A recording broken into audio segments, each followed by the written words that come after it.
নমস্কাৰ আপোনাক সকলোকে স্বাগতম জনাইছো গুৱাহাটী টাইমছত আৰু আজি আমাৰ মাজত উপস্থিত আছে কৃষক মুক্তি সংগ্ৰাম সমিতিৰ মুখ্য সাংগঠনিক সম্পাদক আকাশ দলে ডাঙৰীয়া আপোনাক স্বাগতম জনাইছো প্ৰথমতে নমস্কাৰ আজি বেছি কথা নাপাতো যদিও কিছুমান গুৰুত্বপূৰ্ণ বিষয়ত কথা পাতিব ওলাইছো প্ৰথম প্ৰশ্নটো মোৰ হ'ব যিটো এছটিক লৈ মন্ত্ৰী সভাৰ যিটো প্ৰতিবেদন মন্ত্ৰী গোটৰ প্ৰতিবেদন হয়তো আপুনি জ্ঞাত কি ক'ব বিচাৰিব হেতৰ বিষয়ে ছয় জনগোষ্ঠীৰ জনজাতিকৰণ সন্দৰ্ভত মন্ত্ৰী গোটে যোৱা বিধানসভাত আসলতে প্লেস কৰিছিলে আৰু দুৰ্ভাগ্যজনকভাৱে আসলতে সেই মন্ত্ৰী গোটৰ ৰিকমেন্ডেশন প্ৰতিবেদন সম্পৰ্কত আলোচনা নহল তেওঁলোকে আসলতে সেইটো কি উদ্দেশ্য আগত ৰাখি সেই কামটো কৰিলে নাজানো এটা জাতীয় বিষয় এটা সেনসিটিভ বিষয় আপোনালোকে জানে বহুত স্পৰ্শকাতৰ ইয়াত আপোনাৰ জনজাতি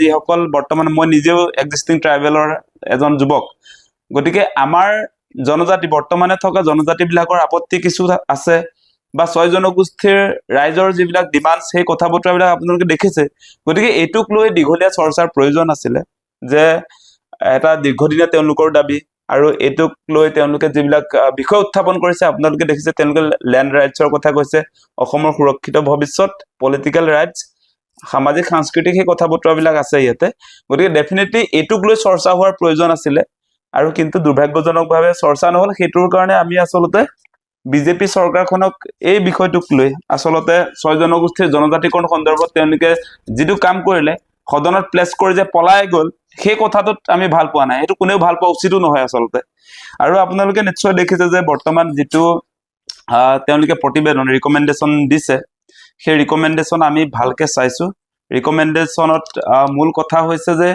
এতিয়া যে এসটি হিলছ আৰু এসটি প্লেন্স আছে আৰু এটা তেওঁলোকে ইয়াত সংযোজন কৰিছে এসটি ভ্যালি বুলি এসটি উপত্যকা আৰু এটা দিছে যে বাকি যি মৰাণ মটক আৰু আপোনাৰ অবিভক্ত গোৱালপাৰা কুচৰাদংশী লোকসকলক তেওঁলোকে এসটি প্লেন্সত ৰাখিবৰ কাৰণে ৰিকমেন্ডেশন কৰিছে গতিকে এই ক্ষেত্ৰত এটা প্ৰতিবাদবিলাক হৈছে আপুনি নিশ্চয় দেখিছে যে অসমত যিবিলাক বৰ্তমানে এক্সিস্টিং এসটি আছে সকলোৱে প্ৰতিবাদ কৰিছে যে প্ৰতিবাদ কৰাৰ ইয়াতো আকৌ যুক্তি আছে এনে প্ৰতিবাদ কৰা নাই আপোনালোকে ৰিকমেন্ডেশনটো পোৱাৰ পাছত প্ৰতিবাদটো অধিক আসল তীব্ৰ হোৱা দেখিছে যে এই যে মুখ্যমন্ত্ৰীয়ে যে কৈছিলে যে প্ৰতিবেদনখন যিদিনা আসলতে সদনত প্লেস কৰিব ৰাজহুৱা কৰিব সেইদিনা অসম উত্তপ্ত হ'ব বুলি যে কৈছিলে অসম ৰক্তাক্ত হ'ব বুলি যে কৈছিলে সেইটো আসলে প্ৰমাণ হিচাপে আপোনালোকে দেখিলে যে বিটিসিৰ যি সচিবালয় আছিলে তাত লণ্ডভণ্ড কৰি দিছে গতিকে এই কথাটো মানে মুখ্যমন্ত্ৰী গৰাকীয়ে এই মানে অসমক অস্থিৰ কৰিবৰ কাৰণে ৰিকমেন্ডেশন তেনেকে প্ৰস্তুত কৰিলে নেকি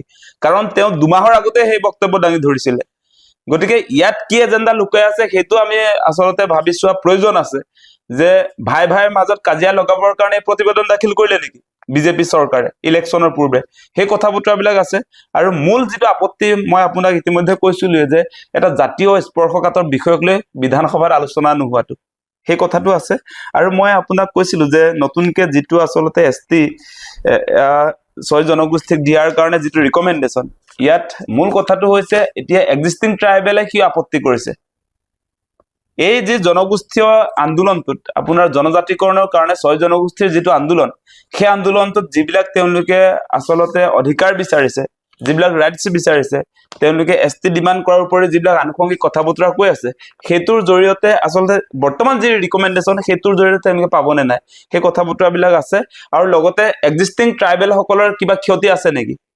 ৰিকমেন্ডেশনটো যদি আপুনি আৰম্ভণিৰ দখৰ চাই তেতিয়া দেখিব যে গ্ৰুপ অফ মিনিষ্টাৰে ৰিকমেন্ড কৰিছে যে অসমত আসলতে যিবিলাক এসটি যিবিলাক আসলতে এক্সিস্টিং এসটি আছে এই এসটি সকলৰ সামাজিক অৰ্থনৈতিক ৰাজনৈতিক আৰু শৈক্ষিক অধিকাৰসমূহ খৰ্ব নকৰাকৈ বৰ্তমানে বিচাৰি থকা জনগোষ্ঠীসমূহক জনজাতিকৰণ কৰা হ'ব বুলি তেওঁলোকে এটা লাইন লিখি দিছে কিন্তু ভিতৰলে যদি চাই আপোনালোকে চাব ইয়াতে 6.5ত এটা সাংঘাতিক ধৰণৰ কথা আকৌ উল্লেখ কৰিছে তেওঁলোকে প্ৰথমতে তেওঁলোকে ক'লে এক্সিস্টিং ট্ৰাইবেলৰ কোনো ক্ষতি নহয় আপোনাক দেখুৱালো হেতু তেওঁলোকৰ আপোনাৰ ৰিকমেন্ডেশনখনৰ আৰম্ভণিত আছে তাৰ পাছত ভিতৰত আপোনাৰ 6.5 এটা আপোনাৰ অনুচ্ছেদ আছে ইয়াতে দেখিব ইয়াত কোৱা হৈছে যে এসটি যদিও ইয়াত আপোনাৰ অসমৰ ক্ষেত্ৰত ST প্লেইনছ, ST হিলছ আৰু ST আপোনাৰ নতুনকে ST ভেলী বুলি কোৱা হৈছে এইটো অল ইণ্ডিয়া লেভেলত এই গোটেইবিলাক নাথাকে কেৱল ST হে হয় মানে অল ইণ্ডিয়া লেভেলত আপুনি ST PU নাথাকিব ST HU নাথাকিব ST ভেলীও নাথাকিব ভিউ নাথাকিব গতিকে অল ইণ্ডিয়া লেভেলৰ কথা বতৰাত সকলোৱে ST হিচাপে প্ৰতিযোগিতাত যাব গতিকে বৰ্তমান সময়ত আমাৰ এক্সিষ্টিং ট্ৰাইবেল বিলাকে যিবিলাকে আপোনাৰ কেন্দ্ৰীয় অনুষ্ঠানবিলাকৰ চাকৰি বাকৰিৰ ক্ষেত্ৰত ৰিজাৰ্ভেশ্যনটো যে পাই আছে সেই ৰিজাৰ্ভেশ্যনটো কিমান বাঢ়ি যাব বৰ্তমান ST আপোনাৰ নতুনকৈ সংযোজন হোৱাৰ পাছত সেই কথা বতৰাবিলাক ইয়াত লিখাই নাই স্পষ্ট কৰা নাই এতিয়া বৰ্তমান অসমত এক্সিষ্টিং ট্ৰাইবেল প্ৰায় 45 লাখ আৰু নতুনকে যি ST হ'ব খোজা হৈছে ST দিব খোজা হৈছে বা ST বিচাৰি আছে সেয়া হৈছে 2 কোটিতকৈ অধিক 45 লাখ প্লাস 2 কোটি সেই আপোনাৰ 45 লাখ আৰু 2 কোটি যেতিয়া একেটা STত কম্পিট কৰিব অল ইণ্ডিয়া লেভেলত তেতিয়া UPSC IPS IFS বা আপোনাৰ যিবিলাক কেন্দ্ৰীয় চৰকাৰৰ অধীনৰ যিবিলাক চাকৰি সেই ক্ষেত্ৰত কিন্তু বৰ্তমান জনজাতি বিলাকৰ লগত একেলগে যেহেতু ST কোটাত তেওঁলোকে চাকৰিটো এপ্লাই কৰিব গতিকে আমি ভাবো যে বৰ্তমান যিসকল এক্সিষ্টিং ট্ৰাইবেল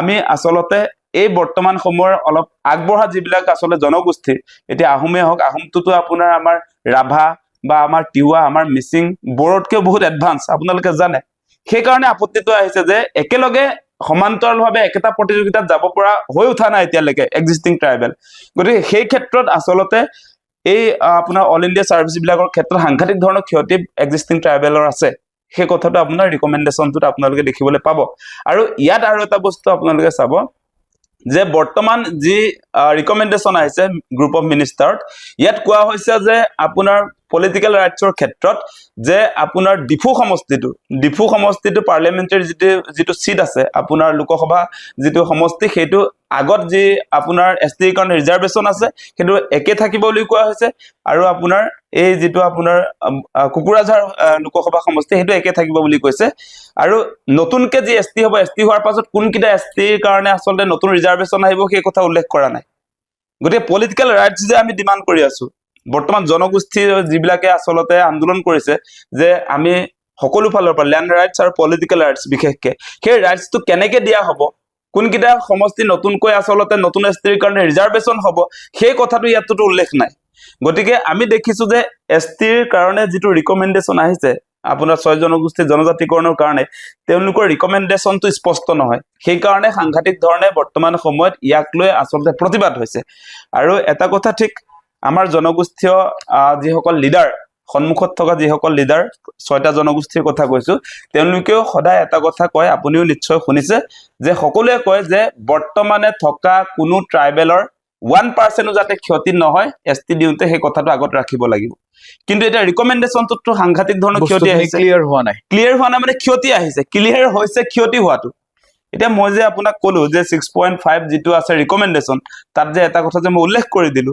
যে আপোনাৰ অল ইণ্ডিয়া লেভেলত ST বুলি আছে ST plains ST hills ST আপোনাৰ ভেলী বুলি নাথাকে গতিকে সেই অল ইণ্ডিয়া লেভেলত সকলোৱে ST বুলি তাত প্ৰতিযোগিতাত যাব গতিকে সেই প্ৰতিযোগিতাত আমাৰ বিলাকে বৰ্তমান থকা ST বিলাকে কম্পিট কৰিব পাৰিব নে নাই সেই কথাটো কৈছো মানে সেইখিনি এনেকুৱাকে এটা আশংকা আহিছে যে বৰ্তমানে যদি ST বিচাৰি থকা হলত দি দিয়া হয় তেনেহলে বৰ্তমানৰ যিসকল ST যিবিলাক এক্সিষ্টিং ট্ৰাইবেল তেওঁলোকে কম্পিট কৰিব নোৱাৰে সেই প্ৰতিযোগিতাত যাবও নোৱাৰে সেই কথাটো কৈছো মানে আৰু আপোনালোকে এটা কথা জানে যে এতিয়া নতুনকে যে আপোনাৰ মাজতে যে আপোনাৰ ট্ৰাইবেল দি দিয়া হৈছিলে অল ইণ্ডিয়া লেভেলত আপোনাৰ মোৰ মনত পৰে যে বাহিৰৰ এখন ৰাজ্যত যে মিনা জনগোষ্ঠীক ST কৰাৰ ফলস্বৰূপে বাকি জনগোষ্ঠীবিলাক বাদ পৰিবলগীয়া হৈছে এতিয়া আপুনি চাব আমাৰ এনেকুৱা হ'ব পাৰে সেইটো আশংকা সেইটো হ'ব যে যিবিলাক এডভান্স কমিউনিটি ST হ'ব তাৰ পৰিণতিত আমাৰ যিবিলাক আসলতে এক্সিষ্টিং ট্ৰাইবেল ব্যাকওয়াৰ্ড ক্লাছত যিবিলাক আছে এতিয়া আপোনাৰ মিচিংকে ধৰি ৰাভা তিৱা যিমান আমাৰ প্ৰায় 15টা জনজাতি এই জনজাতি সকলে সমান্তৰালভাৱে একেটা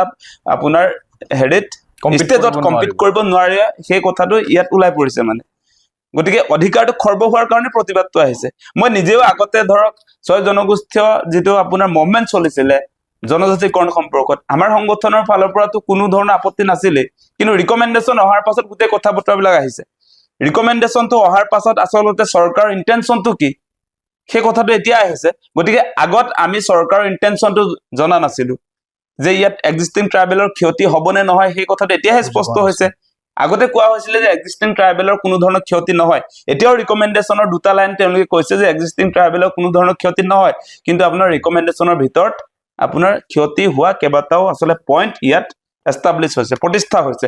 গতিকে সেইকাৰণে এই মুহূৰ্তত আচলতে এই বিষয়টোক লৈ আমি কিছু আপত্তি কৰিছো। সেইটো ট্ৰাইবেল এজন ল'ৰা হিচাপে সকলোৱে কৰা উচিত আৰু সেইকাৰণে হৈছে। এতিয়া আপুনি দেখিব যে আমাৰ এক্সিষ্টিং ট্ৰাইবেলৰ কেৱল অৰ্গেনাইজেশ্যন বিলাকে, কেৱল আপোনাৰ আমাৰ সংগঠন বিলাকে আন্দোলন কৰা নাই। ইয়াত আপুনি দেখিব ইয়াত ইউনিভাৰ্চিটিজ বিলাকৰ আন্দোলনটো যে আহিছে, ষ্টুডেণ্ট যিবিলাক আচলতে পঢ়া শুনা কৰি আছে, যিবিলাকে ভৱিষ্যতে এটা ভাল চাকৰি প্ৰিপেয়াৰ কৰি আছে, তেওঁলোকৰ সংখ্যাটো বেছি হৈছে। সংখ্যা ডেফিনেটলি আহিব যে সৰুৰে পৰা কিবা এটা আগত ৰাখি, উদ্দেশ্য এটা আগত, লক্ষ্য এটা আগত বান্ধি তেওঁলোকে যিহেতু পঢ়া শুনা কৰি আছে, গতিকে তেওঁলোকৰ এতিয়া ইউনিভাৰ্চিটি পাছ কৰাৰ পাছতে চাকৰি এপ্লাই কৰিব লাগিব। এই সময়ছোৱাতে তেওঁলোকৰ এইটো প্ৰতিবেদন আহি গৈছে। গতিকে ইয়াত শংকা আহিছে, ভয় আছে সকলোৰে, আমাৰ ST বিলাকৰ, সেইকাৰণে এই প্ৰতিবাদ বিলাক হৈছে। গতিকে এই ক্ষেত্ৰত আমাৰ কথাটো আছিলে যে এতিয়া আপুনি আৰু এটা বস্তু চাব যে এই যে ৰিকমেণ্ডেশ্যন আহিছে, ৰিকমেণ্ডেশ্যন অহাৰ পাছতো মই দেখিছো যে আমাৰ কেইবাটাও আচলতে 6 জনগোষ্ঠীৰ নেতৃত্বই তেওঁলোকে কৈছে land rights and political rights, মানে অসমক সুৰক্ষিত কৰিবৰ কাৰণে, বহি আগ্ৰাসনৰ পৰা অসমক বচাবৰ কাৰণে, যি আচলতে সাংঘাতিক ধৰণে আগ্ৰাসন হৈছে অসমত, সেইখিনি বচাবৰ কাৰণে ST লাগে, আমাক চাকৰিৰ কাৰণে নালাগে বুলি কোৱা হৈছে। আপুনি পাইছে না সেইবিলাক? চাকৰিৰ কাৰণে নহয়, চাকৰি আমাৰ মূল কথা নহয়, সেইটো আটাচুৰ ফালৰ পৰা কোৱা হৈছে। মই দেখিছো কোচ ৰাজবংশীৰ এগৰাকী বহুত ডাঙৰ লিডাৰে সেই কথা কৈছে, চাকৰি নহয় মেইন কথা। এতিয়া কিন্তু এটা বস্তু চাব, ৰিকমেণ্ডেশ্যনটোত আপোনাৰ পলিটিকেল ৰাইটছ আৰু আপোনাৰ লেণ্ড ৰাইটছৰ কথাটো ইমান স্পষ্ট ৰূপত ইয়াত নাই নহয়, ইয়াত নাই। এতিয়া সেই বস্তুটো আছে আপোনাৰ সংবিধানৰ 371 এৰ পৰা জেললৈকে, য'ত আপোনাৰ নাগালেণ্ডত বৰ্তমান সময়ত আছে। গতিকে তেওঁলোকে যিটো মুখেদি কৈ আছে কথা বতৰাবিলাক, সেইটো আচলতে আমাৰ সংবিধানৰ 371 অনুচ্ছেদৰ কৰ পৰা আপোনাৰ জললৈকে আছে, মানে এৰ পৰা জেললৈকে আছে। গতিকে সেই বস্তুটো কৈছো। গতিকে আমি যদি সঁচাকৈ অসমক সুৰক্ষিত কৰিব লাগে, অসমৰ সম্পদৰ ওপৰত যদি আমাৰ অসমৰ অধিকাৰ প্ৰতিষ্ঠা হ'ব লাগে, তেতিয়া আমাক 371 এটো লাগে, এৰ পৰা জেললৈকে লাগে। গতিকে সেই বস্তুটোহে আমি তাত পাওঁ, কিন্তু ইয়াত বস্তুটো আমি পোৱা নাই। মানে আপোনাৰ 6 জনগোষ্ঠীৰ ST কৰণৰ জৰিয়তে অসমৰ লেণ্ড ৰাইটছ, অসমৰ সম্পদৰ ওপৰত অধিকাৰ, সেই কথাটো প্ৰতিষ্ঠা নহয়। ইয়াত আমি স্পষ্ট ৰূপত আমি কেইবাবাৰো পঢ়িছো দেই, এবাৰ দুবাৰে নহয়, কেইবাবাৰো পঢ়ি আমি এটা কথাতে স্পষ্ট হৈছো, এইটোত যদিও কোৱা হৈছে এক্সিষ্টিং ট্ৰাইবেলৰ ক্ষতি নহয়, কিন্তু আমি ইয়াত এক্সিষ্টিং ট্ৰাইবেলৰ ক্ষতি দেখিছো। সেইকাৰণে এই ৰিকমেণ্ডেশ্যনটোৰ ক্ষেত্ৰত আমাৰ কথাটো হৈছে এই ৰিকমেণ্ডেশ্যনখনটো গ্ৰহণ কৰিব নোৱাৰিয়ে, এইখনক লৈ অধিক আচলতে চৰ্চা কৰাৰ প্ৰয়োজন আছে। ইয়াত মানে এই বিষয়টোক লৈ সকলো জাতীয় জনগোষ্ঠীয় সংগঠনক লগত লৈ অসমৰ মানুহৰ শুনানি মতামত সকলোবিলাক লৈ আচলতে এটা আপত্তিবিহীন, কোনেও যাতে কোনো জনগোষ্ঠীয়ে আপত্তি কৰিব নোৱাৰাকে এই বস্তুটো কাৰো যাতে অসুবিধা নহয়, সেইটো পৰ্যায়লৈকে আমি যাব লাগিব। আপুনি কাৰোবাৰ অধিকাৰ কাঢ়ি নি বেলেগক দিয়া কথাটোতো কোনেও আপোনাৰ মানি ল'ব নোৱাৰে। সেইকাৰণে আচলতে বৰ্তমানে যি মন্ত্ৰী গোটে গ্ৰুপ অফ মিনিষ্টাৰে যি প্ৰতিবেদন দাখিল কৰিছে, এই ক্ষেত্ৰত আচলতে সাংঘাতিক ধৰণৰ ইতিমধ্যে চৰ্চা হৈছে। বহুতে ইয়াক ভুৱা বুলিও কৈছে, আৰু ভুৱা বুলি কোৱাৰ কথাটো মই এনেকে দেখিছো যে এইখনটোতো মই ভাবো যে চেন্ট্ৰেল গভৰ্ণমেণ্টতো যাবগে, ইয়াৰ পৰা ৰিকমেণ্ডেশ্যনটো কেন্দ্ৰীয় চৰকাৰৰ হাতত যাব, পাৰ্লিয়ামেণ্টত উঠিব, ৰাষ্ট্ৰপতিৰ পৰ্যায়লৈকে যাবগৈ লাগিব, কিন্তু এইখন উফৰি যাব যেন লাগে, মানে উফৰি যাব। সেইকাৰণে এই প্ৰতিবেদনখন নিজে নিজে নিজৰ বিৰোধী, স্ববিৰোধী মানে প্ৰতিবেদনখন। আপোনাক মই কলো নহয় যে প্ৰথমতে কৈছে এক্সিষ্টিং ট্ৰাইবেলৰ ক্ষতি নহয়, ভিতৰত আপোনাৰ পইণ্ট ৱাইজ ওলাইছে যে এক্সিষ্টিং ট্ৰাইবেলৰ ক্ষতি হ'ব। গতিকে সেইকাৰণে বস্তুটো নিটিকিব বুলি মোৰ অনুমান হৈছে, সেই কথাটো মানে। গতিকে আমাৰ কথাটো সেইটোৱে যে 6 জনগোষ্ঠীৰ জনজাতিকৰণ সন্দৰ্ভত মন্ত্ৰীগোটে যিটো প্ৰতিবেদন দাখিল কৰিলে, এই প্ৰতিবেদনখন আধৰুৱা প্ৰতিবেদন হৈছে, স্ববিৰোধী এখন প্ৰতিবেদন। গতিকে এই প্ৰতিবেদনখনক লৈ আচলতে বৰ্তমান সময়ত যি ধৰণৰ এটা উত্তাল পৰিৱেশ আহিছে, সেইটো আচলতে অৱধাৰিত, এইটো পৰিৱেশ আহিবই। গতিকে সেইটোক নিয়ন্ত্ৰণ কৰিবৰ কাৰণে বা চৰকাৰে সেইটোৰ পৰা পলাব খুজিলে নহব, মানে সেই গোটেই বিষয়টো এটা জাতীয় বিষয় আপোনাৰ আলোচনাৰ মাজেদি সমাধান কৰিব লাগিব, যাতে কাৰো আপত্তি নাথাকে, সেই পৰ্যায়লৈকে যাব লাগিব। সেইটোক আপুনি বিধানসভাত প্লেচ কৰি আপুনি দিল্লীত পাবগে মানুহটো, বা আলোচনা নকৰি কৰবালৈ গুচি যাব, তেতিয়াতো আপুনি সেই সমস্যাটো আগলৈ লৈ যোৱাই হ'ব। সমস্যাটো কেতিয়াওতো ষ্টপ নহয়, সমস্যাটো দীঘলীয়া হৈ গৈ থাকিব। গতিকে সেইকাৰণে কৈছো যে এই গ্ৰুপ অফ মিনিষ্টাৰৰ যিটো প্ৰতিবেদন, সেইটোক লৈ আচলতে অধিক চিৰিয়াছ হৈ সকলোৰে লগত মতামত ডিছকাশ্যন কৰি এটা মীমাংসালৈ আহিব লাগে, সেই কথাটোৱে কৈছো। মানে এটা কথা কৈ আছিলো যে যিটো গ্ৰুপ অফ মিনিষ্টাৰৰ যিটো প্ৰতিবেদন যে 6 জনগোষ্ঠী জনজাতিকৰণ সন্দৰ্ভত আৰু সেই সম্পৰ্কে মইতো ইতিমধ্যে ক'লোৱেই তাৰ সমান্তৰালভাৱে এটা বস্তু আমি কৈ আছিলো যে আমাৰ যি এক্সিষ্টিং ট্ৰাইবেল ইতিমধ্যে মিচিং ৰাভা তিৱা মিচিংসকলে দীৰ্ঘদিন ধৰি 6 শিডিউলৰ দাবী উত্থাপন কৰা হৈছে স্বায়ত্ত শাসন সংবিধান অনুসৰি আমাক 6 শিডিউল লাগে আমাক 6 শিডিউল দিলে আমাৰ 6 শিডিউল অঞ্চলবিলাকত আপোনালোকে জানে সেই কথা যে আমাৰ ধৰক এতিয়া কা যে আমাৰ ইয়াত জাপি দিয়া হৈছে 6 শিডিউল অঞ্চলবিলাকত কা প্ৰযোজ্য নহয় গতিকে এতিয়া বিদেশী যদি আনিব খোজে অসমত তেতিয়াহ'লে 6 শিডিউলৰ জৰিয়তে আচলতে বিদেশী আগ্ৰাসনৰ পৰা আমি মুক্ত হ'ম গতিকে আমি যিসকল ট্ৰাইবছে বৰ্তমান সময়ত 6 শিডিউল ডিমাণ্ড কৰি আছো বিশেষকৈ মিচিং ৰাভা তিৱা আমাক অতি শীঘ্ৰে 6 শিডিউল দিয়াৰ ব্যৱস্থাপনা কৰিব লাগে গতিকে আমি অসমটো বচাবৰ কাৰণে এনেইতো আপুনি বচাব নোৱাৰে সংবিধান অনুসৰিহে আপোনাৰ এইটো বাচিব মানে গতিকে সেইকাৰণে কৈছো যে এতিয়া যিটো গ্ৰুপ অফ মিনিষ্টাৰে জনগোষ্ঠীবিলাকক জনজাতিকৰণৰ কাৰণে যিটো প্ৰস্তাৱ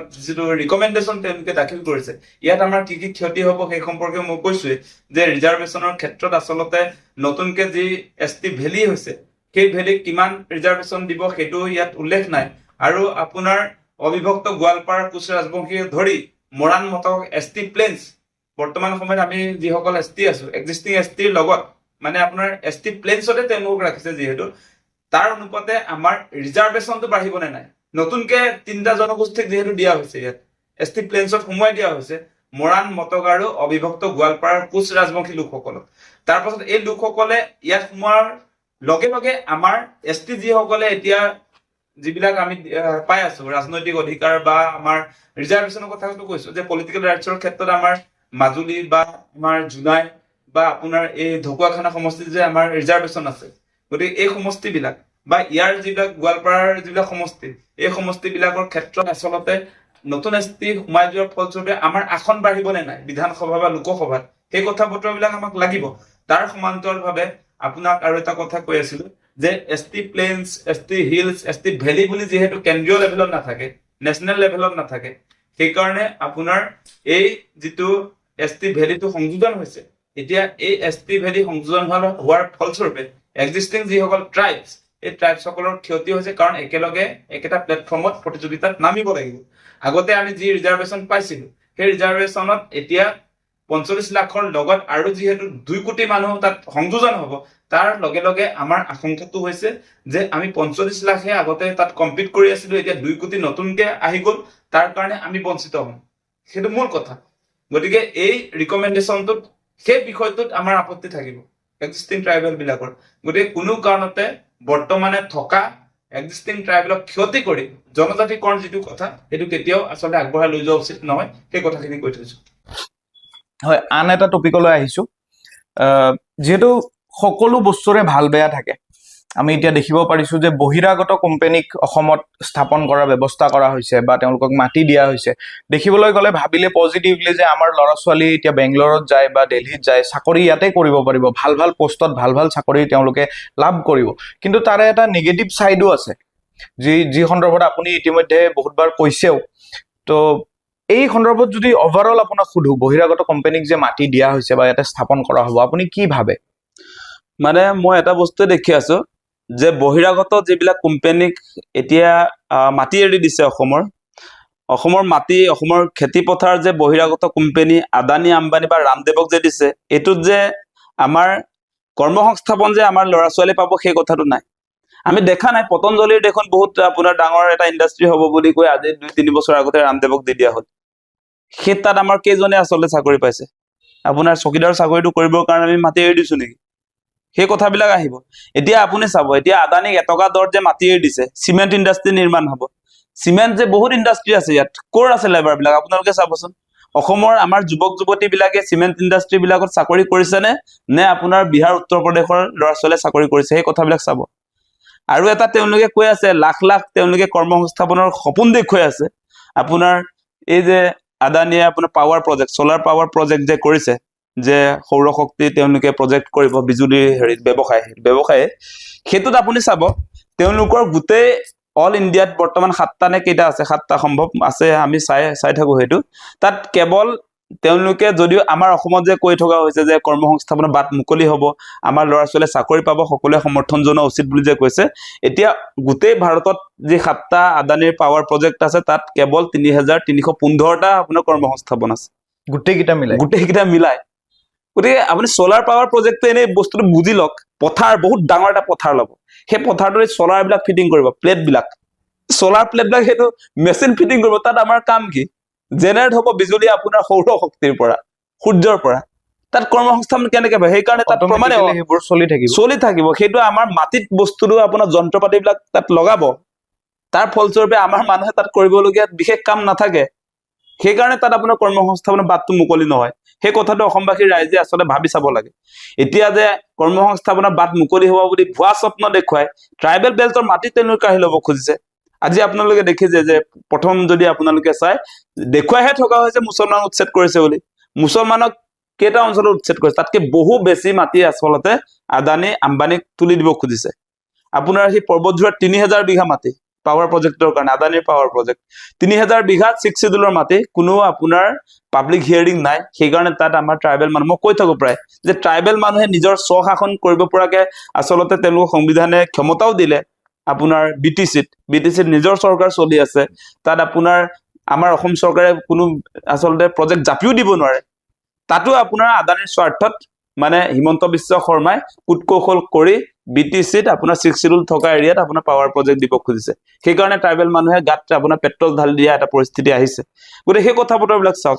আজি আপোনালোকে দেখিছে এতিয়া যে কোৰ্টত চলি আছে কেছ আপোনাৰ এই কাৰ্বি আংলঙৰ, তাতো 3,000 বিঘা মাটি, তাত আপোনাৰ কাৰ্বি স্বায়ত্ত পৰিষদ চলি আছে, অসম চৰকাৰ আপোনাৰ তেওঁলোকৰ লগত একেলগে মিলি সেই একে আপোনাৰ আম্বানীৰ চিমেণ্ট ইণ্ডাষ্ট্ৰী, তাত চিমেণ্ট ইণ্ডাষ্ট্ৰী বনাব বুলি তেওঁলোকে একদম ডিক্লেয়াৰ কৰি দিছে, আৰু সেই কথাটোকে আপোনাৰ কোৰ্টত ক'বলৈ গৈছিলে, আৰু কোৰ্টে সেইকাৰণে সুধিছে আপুনি ক'ত পালে সেই অধিকাৰ? আচলতে ভিডিঅ'টো ভাইৰেলো হৈছে। 3,000 বিঘা কিমান মাটি আপোনালোকে জানে নে নাজানে? আপোনালোকে পাব্লিক হিয়াৰিং ললে নে নাই?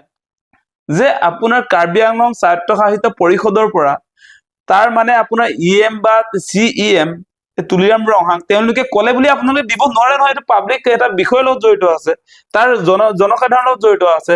জনসাধাৰণৰ মতামতৰ বিৰুদ্ধে গৈ কেনেকে আচলতে আপোনালোকে সিদ্ধান্ত ল'ব পাৰে? সেই প্ৰশ্ন আপোনাৰ কোৰ্টে সুধিবলগীয়া হৈছে। গতিকে এই বিজেপি চৰকাৰখন যে বৰ্তমান সময়ত আদানী আম্বানীৰ পকেটত সোমাই গ'ল, এতিয়া মানে পাব্লিকৰ কোনো স্বাৰ্থ তেওঁলোকে সুৰক্ষিত কৰিব নালাগে, ৰাইজৰ স্বাৰ্থ সুৰক্ষিত কৰিব নালাগে, তেওঁলোকৰ মূল কামটো হ'ব আদানী আম্বানী ৰামদেৱহঁতৰ কৰ্পৰেট হাউচ বিলাকৰ স্বাৰ্থ সুৰক্ষিত কৰা। এই কামেই কৰি আছে হিমন্ত বিশ্ব শৰ্মাই। গতিকে আপোনালোকে দেখিব কেৱল সেইখিনিয়ে নহয়, মই দুটা আপোনাৰ 6 শিডিউল অঞ্চলৰ কথা কলো, বাকী অসমৰ যদি আপোনাৰ 6 শিডিউল বাহিৰৰ চাই, আপুনি পলাশবাৰীৰ মাটিখিনি যদি চাই, পলাশবাৰীত আপোনাৰ টাউনশ্বিপ নিৰ্মাণৰ কাৰণে টাউনশ্বিপৰ লগত পলাশবাৰীৰ মানুহৰ মানে কৃষি পথাৰতে দান কৰিব লাগিব। আজি আপোনাৰ দৰাবিলত আপোনাৰ সেই তাতো ছেটেলাইট আপোনাৰ কি বুলি কয় লজিষ্টিক পাৰ্ক, ছেটেলাইট নহয় লজিষ্টিক পাৰ্ক বনাবৰ কাৰণে আপোনাৰ দৰাবিলৰ যি জলাশয় আছে, দৰা বিল এখন আছে, মানে বিলখনৰ লগত থকা গুচৰণীয়া পথাৰ লগত বহুত ডাঙৰ পথাৰ এটা আছে, তাত আপোনাৰ হাজাৰ হাজাৰ গৰু তাত চৰি থাকে। আপোনাৰ দৰাবিল যিটো বিলখন আছে, বিলত থকা মাছ কাছ সেইবিলাকক লৈ প্ৰায় 10,000 মান মানুহ তাত আপোনাৰ জড়িত হৈ আছে। তাৰ লগে লগে তাত কুমাৰ মানুহ আছে যি আমাৰ মাটিৰ বাচন বৰ্তন বনাই, তাৰো প্ৰায় তেনেকে 10,000 মান মানুহ সেই আপোনাৰ মাটিৰে তেওঁলোকৰ জীৱিকা চলি আছে। আৰু বিশেষকে আপোনাৰ গো মাতা বুলি যে কয় বিজেপিয়ে, গো মাতাই সদায় তাতে চৰি থাকে। এতিয়া দৰাবিলৰ সেই পথাৰখন আপোনাৰ যিটো আপোনাৰ গুচৰণীয়া পথাৰ, সেই পথাৰখন পুতি তেওঁলোকে তাত বনাব খোজে লজিষ্টিক পাৰ্কৰ লগত সেই দৰাবিলৰ ৰাইজৰ কি সম্পৰ্ক আছে নে কিবা? দৰাবিল মানে সেই অঞ্চলটো তেওঁলোকে কি কৰিব খুজিছে, জলাশয়ো পুতি দিব, তাত গুচৰণীয়া পথাৰ, গৰুবিলাক য'ত চৰি থাকে, তেওঁলোকৰ মাক য'ত চৰি থাকে, বিজেপিৰ মাক গৰুখিনি য'ত চৰি থাকে, সেই তাত এই গৰু চৰণীয়া পথাৰ ঘাঁহ বন পুতি তাত আপোনাৰ সেই তাত অলপ পানী যে হয় বৰষুণ দিলে, সেইটো ওখ কৰি তাত লজিষ্টিক পাৰ্ক বনাব। লজিষ্টিক পাৰ্ক মানে আপোনালোকে জানে যে এটা ডাঙৰ স্পেচ ইণ্ডাষ্ট্ৰীৰ কাৰণে, ইণ্ডাষ্ট্ৰিয়েল হাব বনাব মানে তাত, সেইবিলাক কাৰ্যসূচীয়ে লৈছে। গতিকে এই চৰকাৰখন কোনো কাৰণতে অসমৰ ৰাইজৰ স্বাৰ্থত নাই। এতিয়া এই চলাৰ পাৱাৰ প্ৰজেক্টটোত আমাৰ কি সম্পৰ্ক আছে? আমিতো কিনিহে ল'ম বিজুলীটো, আমাৰ অসমৰো নহয়। অসম চৰকাৰে কৰা হলে বেলেগ কথা আছিলে, অসম চৰকাৰে নকৰে, এতিয়া কৰিব আম্বানীয়ে কৰিব। তাৰ পাছত আপোনালোকে এটা কথা জানে, আটাইতকৈ বেছি দৰত কিন্তু আমি কিনিব লাগে অসমে। লাষ্ট আপোনাৰ এটা প্ৰতিবেদন প্ৰকাশ হৈছিলে যে অসমে আটাইতকৈ বেছি টকা দি বিজুলী ক্ৰয় কৰাৰ সিদ্ধান্ত গ্ৰহণ কৰিছে। পাৰ ইউনিট আমাৰ 6 টকা, ইয়াত 6 টকা 1 পইচা নে কিমানকে আমাৰ আপোনাৰ পাৰ ইউনিট কিনিম বুলি এতিয়া এই বন্দোবস্তৰ চুক্তিও হৈ গৈছে। গতিকে এনেকৈ কেনেকে আচলতে অসমৰ মাটি এৰি দিম আমি? অসমৰ মাটিত ব্যৱসায় কৰিব তেওঁলোকে, অসমৰ মাটিৰ পৰা আপোনাৰ বিজুলী উৎপাদন কৰিব, অসমৰ মানুহক অধিক দৰত আপোনাৰ বেপাৰ কৰিব। কথাখিনি আপুনি যোনটো ক'লে মানে একদম ৰিলেট কৰিব পাৰি। মই মোৰ পাৰ্চনেল এটা ইনচিডেণ্ট ইয়াতে ক'ব বিচাৰো। মই হায়দৰাবাদৰ এজন ল'ৰা লগ পাইছিলো। তেখেতে যেতিয়া সুধিলে মোক কাৰেণ্টৰ বিলৰ কথা কিবা সন্দৰ্ভত ওলাল, মই যেতিয়া ক'লো যে আমাৰ 6,000ৰ পৰা 8,000 টকালৈকে, কেতিয়াবা 11,000 হৈ যায় গৰম দিনত বিল দিব লগা হয়, সি চক খাই উঠিছে। উঠি মোক ক'লে যে আমাৰতো 2,500-3,000 টকা বিল্ডিং ঘৰ, তেওঁলোকৰ 2,500-3,000 টকাৰ ওপৰত বিলে অহা নাই। তো বস্তুটো অভাৰঅল যোনটো দেখা যায়, আজি যদি চৰকাৰে বেছি দামত কিনিব লগা হয় ইলেক্ট্ৰিচিটি, তেওঁলোকে ৰাইজক বিকিবও লাগিব বেছি দামত, আৰু তাৰ ক্ষতি কি হ'ব? ৰাইজে আল্টিমেটলি বিলটো, তেওঁলোকৰ ইলেক্ট্ৰিচিটি বিল বেছি আহিব। ডেফিনেটলি সেইটোৱে হৈ আছে। মানে আমাৰ অসমৰ ৰাইজৰ পকেট খালী কৰি আদানীৰ পকেটত আমি টকাবিলাক জমা দিবগৈ লাগে এতিয়া। তাৰ মধ্যস্থতাকাৰী অসম চৰকাৰ, মানে সেই কামটোৱে কৰি আছে। আমাক লুটিবৰ কাৰণে আহিছে এইবিলাক প্ৰজেক্ট। আদানী আম্বানী এনেই অহা নাই, বেপাৰ কৰিবলৈ আহিছে। আৰু সেই বেপাৰৰ কাৰণে আমি বিজনেছমেন, তেওঁলোকে অধিক দামত ইয়াত বিক্ৰী কৰিব, আমি অধিক দামত আমাৰ ৰাইজে কিনিব লাগিব। তাৰ পাছত পাৰ্চেণ্টেজ এটা অসম চৰকাৰে কিবা ল'ব টেক্স হিচাপে তেওঁলোকক বিজনেছ কৰিব দিয়াৰ কাৰণে। তাৰ পাছত ক্ষতি কাৰ হ'ব? আমাৰ হ'ব। গতিকে সেইকাৰণে কৈছো, এই বিজেপি চৰকাৰখন, হিমন্ত বিশ্ব শৰ্মাৰ চৰকাৰখন কোনো কাৰণতে অসমৰ ৰাইজৰ পক্ষত নাই, অসমৰ বন্ধু নহয়। তেওঁ মুখেদি বহুত কথা কৈ থাকিলে কি হ'ব? আপোনাৰ আঁচনিবিলাক দি আছে এফালৰ পৰা, কিন্তু আপোনাৰ এই কৰ্পৰেট হাউচ বিলাকক গোটেই সা সম্পত্তি বিক্ৰী কৰি আছে নহয়। আপোনাৰ লোকপ্ৰিয় আন্তঃৰাষ্ট্ৰীয় আমাৰ গোপীনাথ বৰদলৈ বিমান বন্দৰটোৰ পৰা আৰম্ভ কৰি এই যে আপোনালোকে জানে, এই আপোনাৰ চিৰিয়াখানাটোতো বিক্ৰী কৰিবলৈ ওলাইছিলে। বিক্ৰী কৰা এই যিবিলাক বাতৰিবিলাক আহিলে, তাৰ লগে লগে তেওঁলোকে কি কৰিলে, চিৰিয়াখানাটো দিব নোৱাৰিলে আদানীক। তাৰপাছত কি কৰিলে, তাৰ আপোনাৰ এই আম্বানীক দিয়া কথা আছিল দেই, জন্তুবিলাক লৈ গুচি গ'ল। ব্লেক পান্থাৰকে আৰম্ভ কৰি যিবিলাক আপুৰুগীয়া আমাৰ অসম ৰাজ্যিক চিৰিয়াখানাত জন্তু আছিলে, সেই গোটেইবিলাকক তাত আপোনাৰ ৰপ্তানি কৰি দিলে। সেইবিলাকে চলাই আছে। তেওঁ খালি ইয়াত হিতাধিকাৰী বনাই এইখিনি মানুহক এংগেজ কৰি দিছে। তাৰ পাছত মানে চৰকাৰে আমাৰ অসম বিৰোধী যিবিলাক সিদ্ধান্ত লৈছে, সেইবিলাক কোনে মাত বোল কৰা নাই। কিন্তু অসম ধ্বংসৰ অভিযানতহে চলিছে। বিজেপিৰ ফালৰ পৰা অসম ধ্বংসৰ অভিযান চলিছে, সেইটো আচলতে সকলোৱে দেখা প্ৰয়োজন, সকলোৱে চাব লাগে। গতিকে হিমন্ত বিশ্ব শৰ্মাক এনেকে খালী ফিল্ডটো এৰি দিয়াটো উচিত হোৱা নাই। মানে অসমৰ ৰাইজে আমি ভুগিব লাগিব, এসময়ত ভুগিছো। এতিয়া আমি ভুগিছোতো। এতিয়া মুছলমানক দেখুৱাই উচ্ছেদ কৰিছিলে, তাৰ সমান্তৰালভাৱে কেনেকে আমাৰ ট্ৰাইবেল মানুহৰ মাটি কাঢ়ি লৈছে দেখিছে। আজি জুবিন ক্ষেত্ৰৰ মাটি এইটো বেপাৰীয়ে কেনেকে পালে? অশোক সিংঘালে। মোৰ নিজৰ ঘৰ তাত নহয় জানো? মই যে নাপাওঁ আপোনাৰ খাজানা ভৰি ভৰি, আপোনাৰ কিমান বছৰ খাজানা ভৰিলো, তাৰ পাছত জৰীপ নোহোৱা মাটি বুলি আপোনাৰ এতিয়ালৈকে জৰীপ কৰিবলৈ আবেদনো কৰিছো। তাৰ পাছত আপোনাৰ তেওঁলোকে আমাক মাটি নিদিয়ে। মাটি আমাৰ ট্ৰাইবেলক নিদিয়ে, আমাৰ তাত থকা কাৰ্বি মানুহক নিদিয়ে, আমাৰ মিচিঙক নিদিয়ে, বড়োক নিদিয়ে। তাত মাটি কোনে পায়? অশোক সিংঘালে পায়। অশোক সিংঘালে এতিয়া আমাৰ ট্ৰাইবেল বেল্টৰ আপোনাৰ মাটিৰ মালিক। জুবিন ক্ষেত্ৰৰ মাটি, এতিয়া জুবিন ক্ষেত্ৰত মাটি তেওঁ পাব পাৰে নেকি? আপোনালোকে সেই কথাটো ভাবি চাওক। এনেকুৱা দিন চলিছে। আজি গুৱাহাটীৰ গোটেই মাটিবিলাক কব্জা কৰিলে অশোক সিংঘালে, বহিৰাগত বেপাৰীয়ে বেপাৰ কৰিবলৈ আহিছে। এইবিলাক মানুহৰ কোনো আচলতে অসমৰ হাৱা মানে পানী একোৰ লগতে ৰিলেটেড নহয়। এইবিলাক মানুহ বেপাৰী মানুহ, বেপাৰ কৰিবলৈকে আহিছে, আৰু আমি চকুমুদি বহি আছো। সেইটো দুৰ্ভাগ্যজনক কথা। মানে অশোক সিংঘালক কেনেকে এনেকে এৰি দিয়া হৈছে? বিজেপি সমৰ্থন কৰিছে মানে এনেকে আপুনি বহিৰাগত মানুহবিলাকক আমি অসমৰ আমাৰ নিজৰ মাটিখিনি আমি কেনেকে এৰি দিম? সেই কথা বতৰাবিলাক আহিছে। আজি আমাৰ হিয়াৰ আমতো প্ৰাণৰ স্পন্দন জুবিনদাৰ মাটিখিনিৰ ক্ষেত্ৰত তেওঁ কেনেকে মোৰ মাটি বুলি তেওঁ ক'ব পাৰে? মই দিছো বোলে জুবিনদাক। তুমি কোন হে দিবলে? জুবিন ক্ষেত্ৰত মাটি দিবলৈ অশোক সিংঘাল তই কোন আচলতে? তই এই তাৰ মাটিৰ মালিক নেকি? আজি আমাৰ এই সোণাপুৰ ট্ৰাইবেল বেল্টৰ মাটিৰ মালিক তই। এতিয়া এনেকুৱা কথা কবলৈ মন যায়। এইবিলাক মানুহক সন্মান কৰিবলৈ মন নাযায়। যেতিয়া তেওঁ নিজে যেতিয়া কৈ দিওঁ মাটিৰ অথৰিটিটো যেতিয়া দেখুৱাব, তেতিয়া আপুনি মানে ভাল ব্যৱহাৰ নাহে মনত। সঁচা সঁচাই কৈছো, মনৰ পৰা ওলাই আহিছে এইবিলাক শব্দ। এইখিনিতে এটা প্ৰশ্ন আপোনাক কৰিব বিচাৰো। আজি বিভিন্ন জেগাত দেখিব পৰা গৈছে যে মিয়া উচ্ছেদ কৰা গৈ আছে। তো মিয়া বুলি মই সেই বাংলাদেশী মূলৰ যিসকল মানুহক মানে ইলিগেলি তেওঁলোকে মাটিখিনি এনক্ৰচ কৰা বুলি কোৱা গৈছে, সেইখিনি মানুহকহে মই মিন কৰিছো। তো সেয়া বেছি ভয়াৱহ বুলি ভাবে নে যে বহিৰাগত কোম্পানীক আমাৰ চৰকাৰে মাটি দি আছে? এয়া এই দুটাৰ ভিতৰত যদি আপোনাক সোধো, কোনটো বেছি ভয়াৱহ বুলি ক'ব? এতিয়া যিবিলাক সংখ্যালঘু মানুহে চৰকাৰী মাটিত বসবাস কৰিছে, সেই মানুহবিলাকক এতিয়া উচ্ছেদ কৰি আমি তেওঁলোকক ৰিপ্লেচ কৰিব পাৰিছো এঠাইৰ পৰা আন ঠাইলৈ পঠিয়াব পাৰিছো, তেওঁলোক য'ৰ পৰা আহিছিল তালৈ পঠিয়াব পাৰিছো। যদিও বাংলাদেশী বুলি কোৱা নাই, বাংলাদেশলৈতো পঠিয়াই দিয়া হোৱা নাই, মানে বাংলাদেশী বুলি কৈ উচ্ছেদ কৰা হৈছে যদিও বাংলাদেশলৈকে এই মানুহবিলাকক আমি খেদি পঠিয়াব পৰা নাই। তাৰ পাছত প্ৰমাণ হৈছে যে এইবিলাক ভাৰতীয় মানুহ, কিন্তু মুছলমান মিয়া মানুহ, সেই কথাটোৱে প্ৰমাণ হৈছে আজিৰ দিনটোলৈকে। গতিকে আমি দেখা নাই যে উচ্ছেদ হোৱা মানুহবিলাক বাংলাদেশলৈ গুচি গৈছে, সেই কথা দেখা নাই, বা পঠিয়াব পাৰিছে বুলি দেখা নাই। ইভেন কালি এটা আপোনাৰ বাতৰি আহিছে, এগৰাকী মহিলাক বাংলাদেশী বুলি ডিক্লেয়াৰ কৰিছিলে, তেওঁ আকৌ ভাৰতলৈ ঘূৰি অহাৰ কাৰণে ইতিমধ্যে চৰকাৰে ব্যৱস্থা কৰিছে। লৈ যোৱা মহিলা লৈ যোৱা মহিলা কালি আজি ভিডিঅ' বহুত ছচিয়েল মিডিয়াত দেখিব তাৰ আগতো বহুত হৈ গৈছে, সেইটো নকওঁ আৰু। মাষ্টৰ এজনৰো হৈছে মৰিগাঁৱৰ, তেখেতকো আপোনাৰ বাংলাদেশ পঠিয়াইছিলে, তেখেত খাইৰুল ইছলাম। মই কৈ থাকো, মানুহে আমনি পায় কাৰণে নামবিলাক ল'বলৈ ইচ্ছা কৰা নাই মই। সেইজনকো আপোনাৰ 12 ঘণ্টাৰ পাছত অসমলৈ আহি আনিবলগীয়া হ'ল, বাংলাদেশী বুলি খেদি দিছিলে। তেখেত আকৌ শিক্ষকো। এনেকুৱাবিলাক মানে খবৰ আপোনালোকে দেখি আছে সদায় নিজৰ চকুৰ সন্মুখত, সেই কথা বতৰাবিলাক আহিছে। এতিয়া বহিৰাগত বনিয়া যিবিলাক আছে, বনিয়া বস্তুটো আপোনালোকে বুজিবলৈ যত্ন কৰক। যাক হাজাৰ হাজাৰ বিঘা মাটি তুলি দিয়া হৈছে, সেইটো আমি ৰিকভাৰী কৰিব নোৱাৰো। এতিয়া আমাৰ ইয়াতে যে আমি উদাহৰণটো ওচৰে পাজৰে দিলে বেছি ভাল হয়।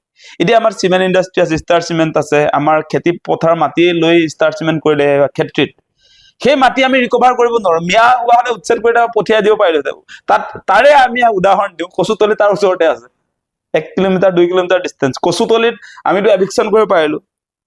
তাত ধৰক মুছলমান মানুহে তাত দখল কৰি আছিলে, আমি তাক খেদিব পাৰিলো। এতিয়া আমি ষ্টাৰ চিমেণ্টক পাৰিম নে নাই? দিছপুৰৰ বিধায়কেতো কৈ আছে, আমিও কৈ আছো, সকলোৱে কৈ আছো যে যিবিলাক আচলতে খেতি পথাৰ ধ্বংস কৰি চিমেণ্ট ইণ্ডাষ্ট্ৰি তেওঁলোকক পাৰ্মিশ্যন দিয়া হলে সেইবিলাক আচলতে ৰিকভাৰী কৰিব পাৰিব নে নাই? সেইটোতো হিমন্ত বিশ্ব শৰ্মাই কৰিব নোৱাৰে। এতিয়া বস্তুটো বুজি পাইছে নাই? ক্ষতিটো এতিয়া চাওক। তাৰ লগতে আৰু এটা ক্ষতি মই ইনক্লুড কৰিব বিচাৰো। আজি বৰ্ণিহাট যদি আমি চাওঁ এজ এ এক্সাম্পল, এছিয়াৰ ভিতৰত আটাইতকৈ পলিউটেড চিটি বুলি কোৱা হৈছে। সেইটো চাওক যে বৰ্ণিহাটত আচলতে আপোনালোকে দেখিছে, এইফালে গলে গমেই পায় যে বৰ্ণিহাটত ইয়াত এটা কথা কোৱা হৈছে মেঘালয় বুলি ধৰা হৈছে। মেঘালয়তো অসমৰ ফালেহে আছে। তাৰে পলিউশ্যন খিনি কিন্তু যদি আপুনি চাই অসমৰ আহি আছে, অসমৰে অনুষ্ঠানবিলাক অসমত আছে। তো বৰ্ণিহাটলৈকে লেফ্ট চাইডটো মানে আপোনাৰ বৰ্ণিহাট থানা দলং এখন আছে, সেই দলংখন নোপোৱালৈকে বাকী এইখিনিলৈকে যিমান ইণ্ডাষ্ট্ৰি আছে এইবিলাক অসমৰ। অসম চৰকাৰেহে পাৰ্মিশ্যন দিছে। অসমৰ আপোনাৰ এই যে পলিউশ্যন বোৰ্ড থাকে, তেওঁলোকৰ কোনো কণ্ট্ৰল নাই। তেওঁলোকে টকা পইচা লৈ এতিয়া আচলতে তাত আপোনাৰ বিভিন্ন এনেকুৱা আৱৰ্জনা সদায় নিগৰিত হোৱা, যিবিলাক আপোনাৰ কয়লাৰে হওক, আপোনাৰ চিমেণ্টৰে হওক, এই ইণ্ডাষ্ট্ৰিবিলাক কৰিবলৈ দিয়া হৈছে। বৰ্ণিহাটটো আপোনালোকে চাব, মাজতে কনৰাড চাংমাই সেইকাৰণে উভতি ধৰিছিলে মেঘালয় বুলি যে বস্তুটো ওলাইছে, কিন্তু গোটেই অনুষ্ঠানবিলাক অসমত আছে। তেওঁলোকৰ কিবা ৰদ বনোৱা কেইটামান ফেক্টৰী ভিতৰলৈ আছে, তাতকে বহু বেছি ইয়াতহে আচলতে কয়লা আৰু চিমেণ্টৰ আছে। চিমেণ্ট আৰু কয়লাৰ কাৰণে পলিউশ্যনটো আহিছে।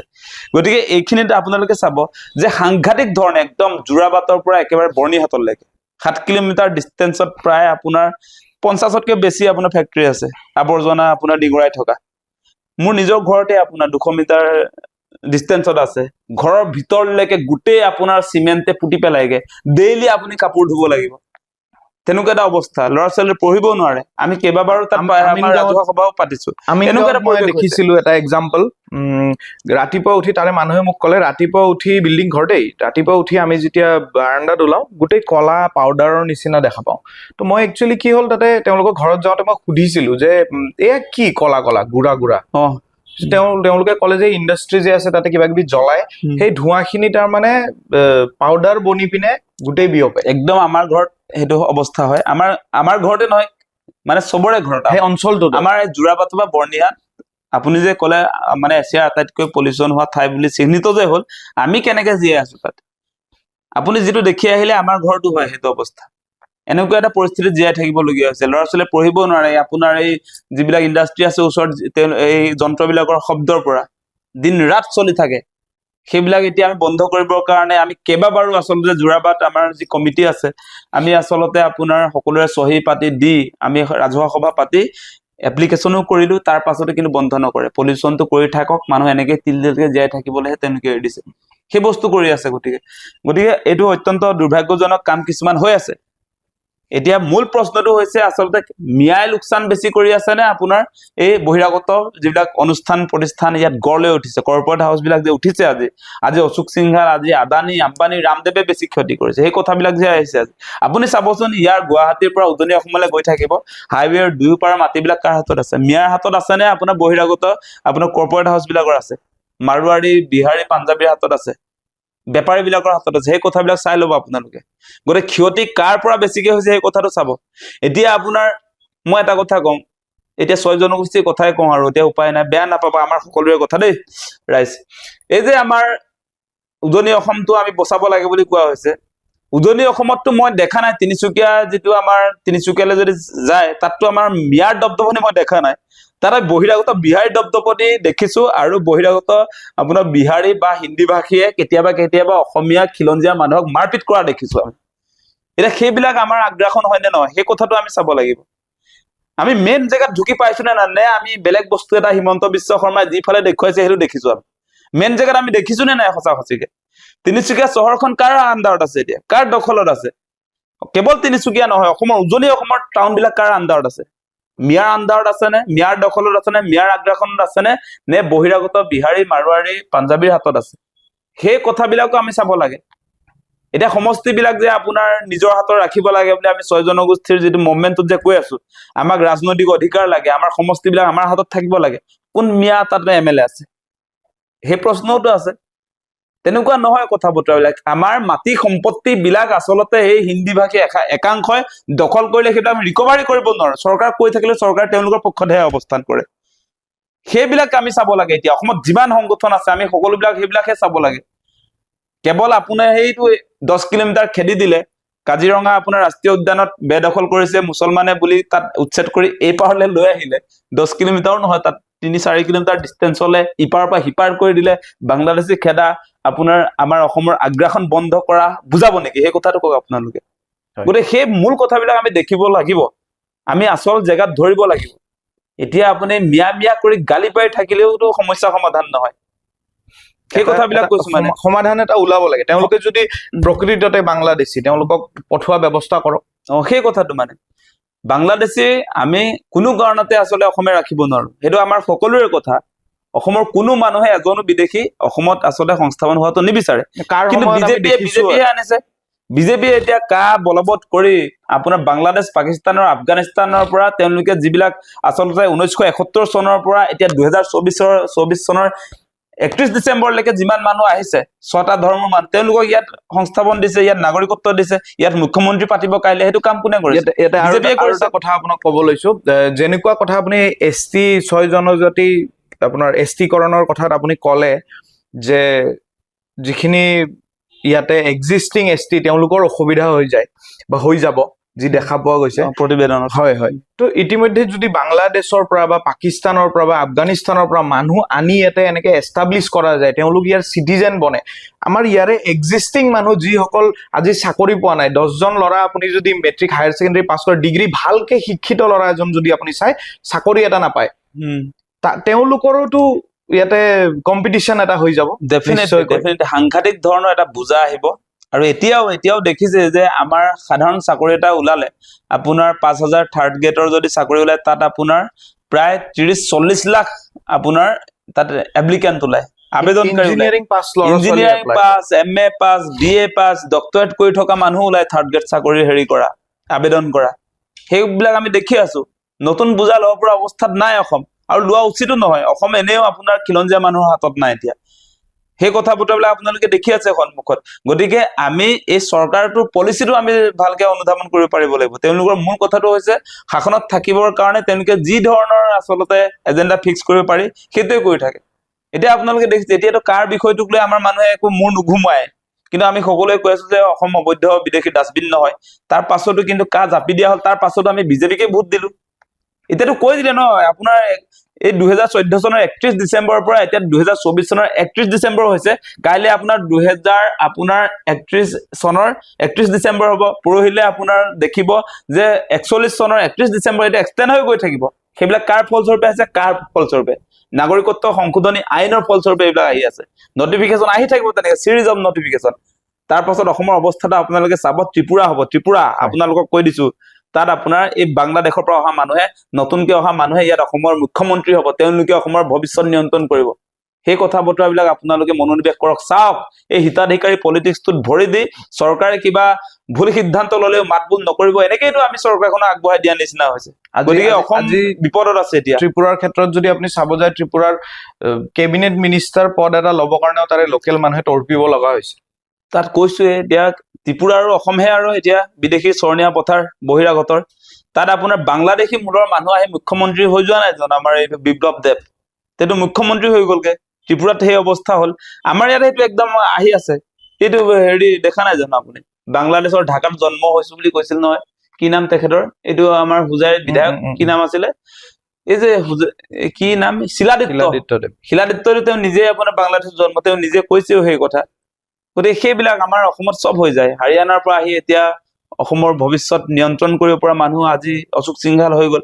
তেওঁহে অসম কি হ'ব, অসমৰ ডিলিমিটেশ্যন কেনেকে হ'ব, অসমৰ ভৱিষ্যত পৰিকল্পনা প্ৰযোজনা তেওঁলোকে কৰে এতিয়া অশোক সিংঘালে।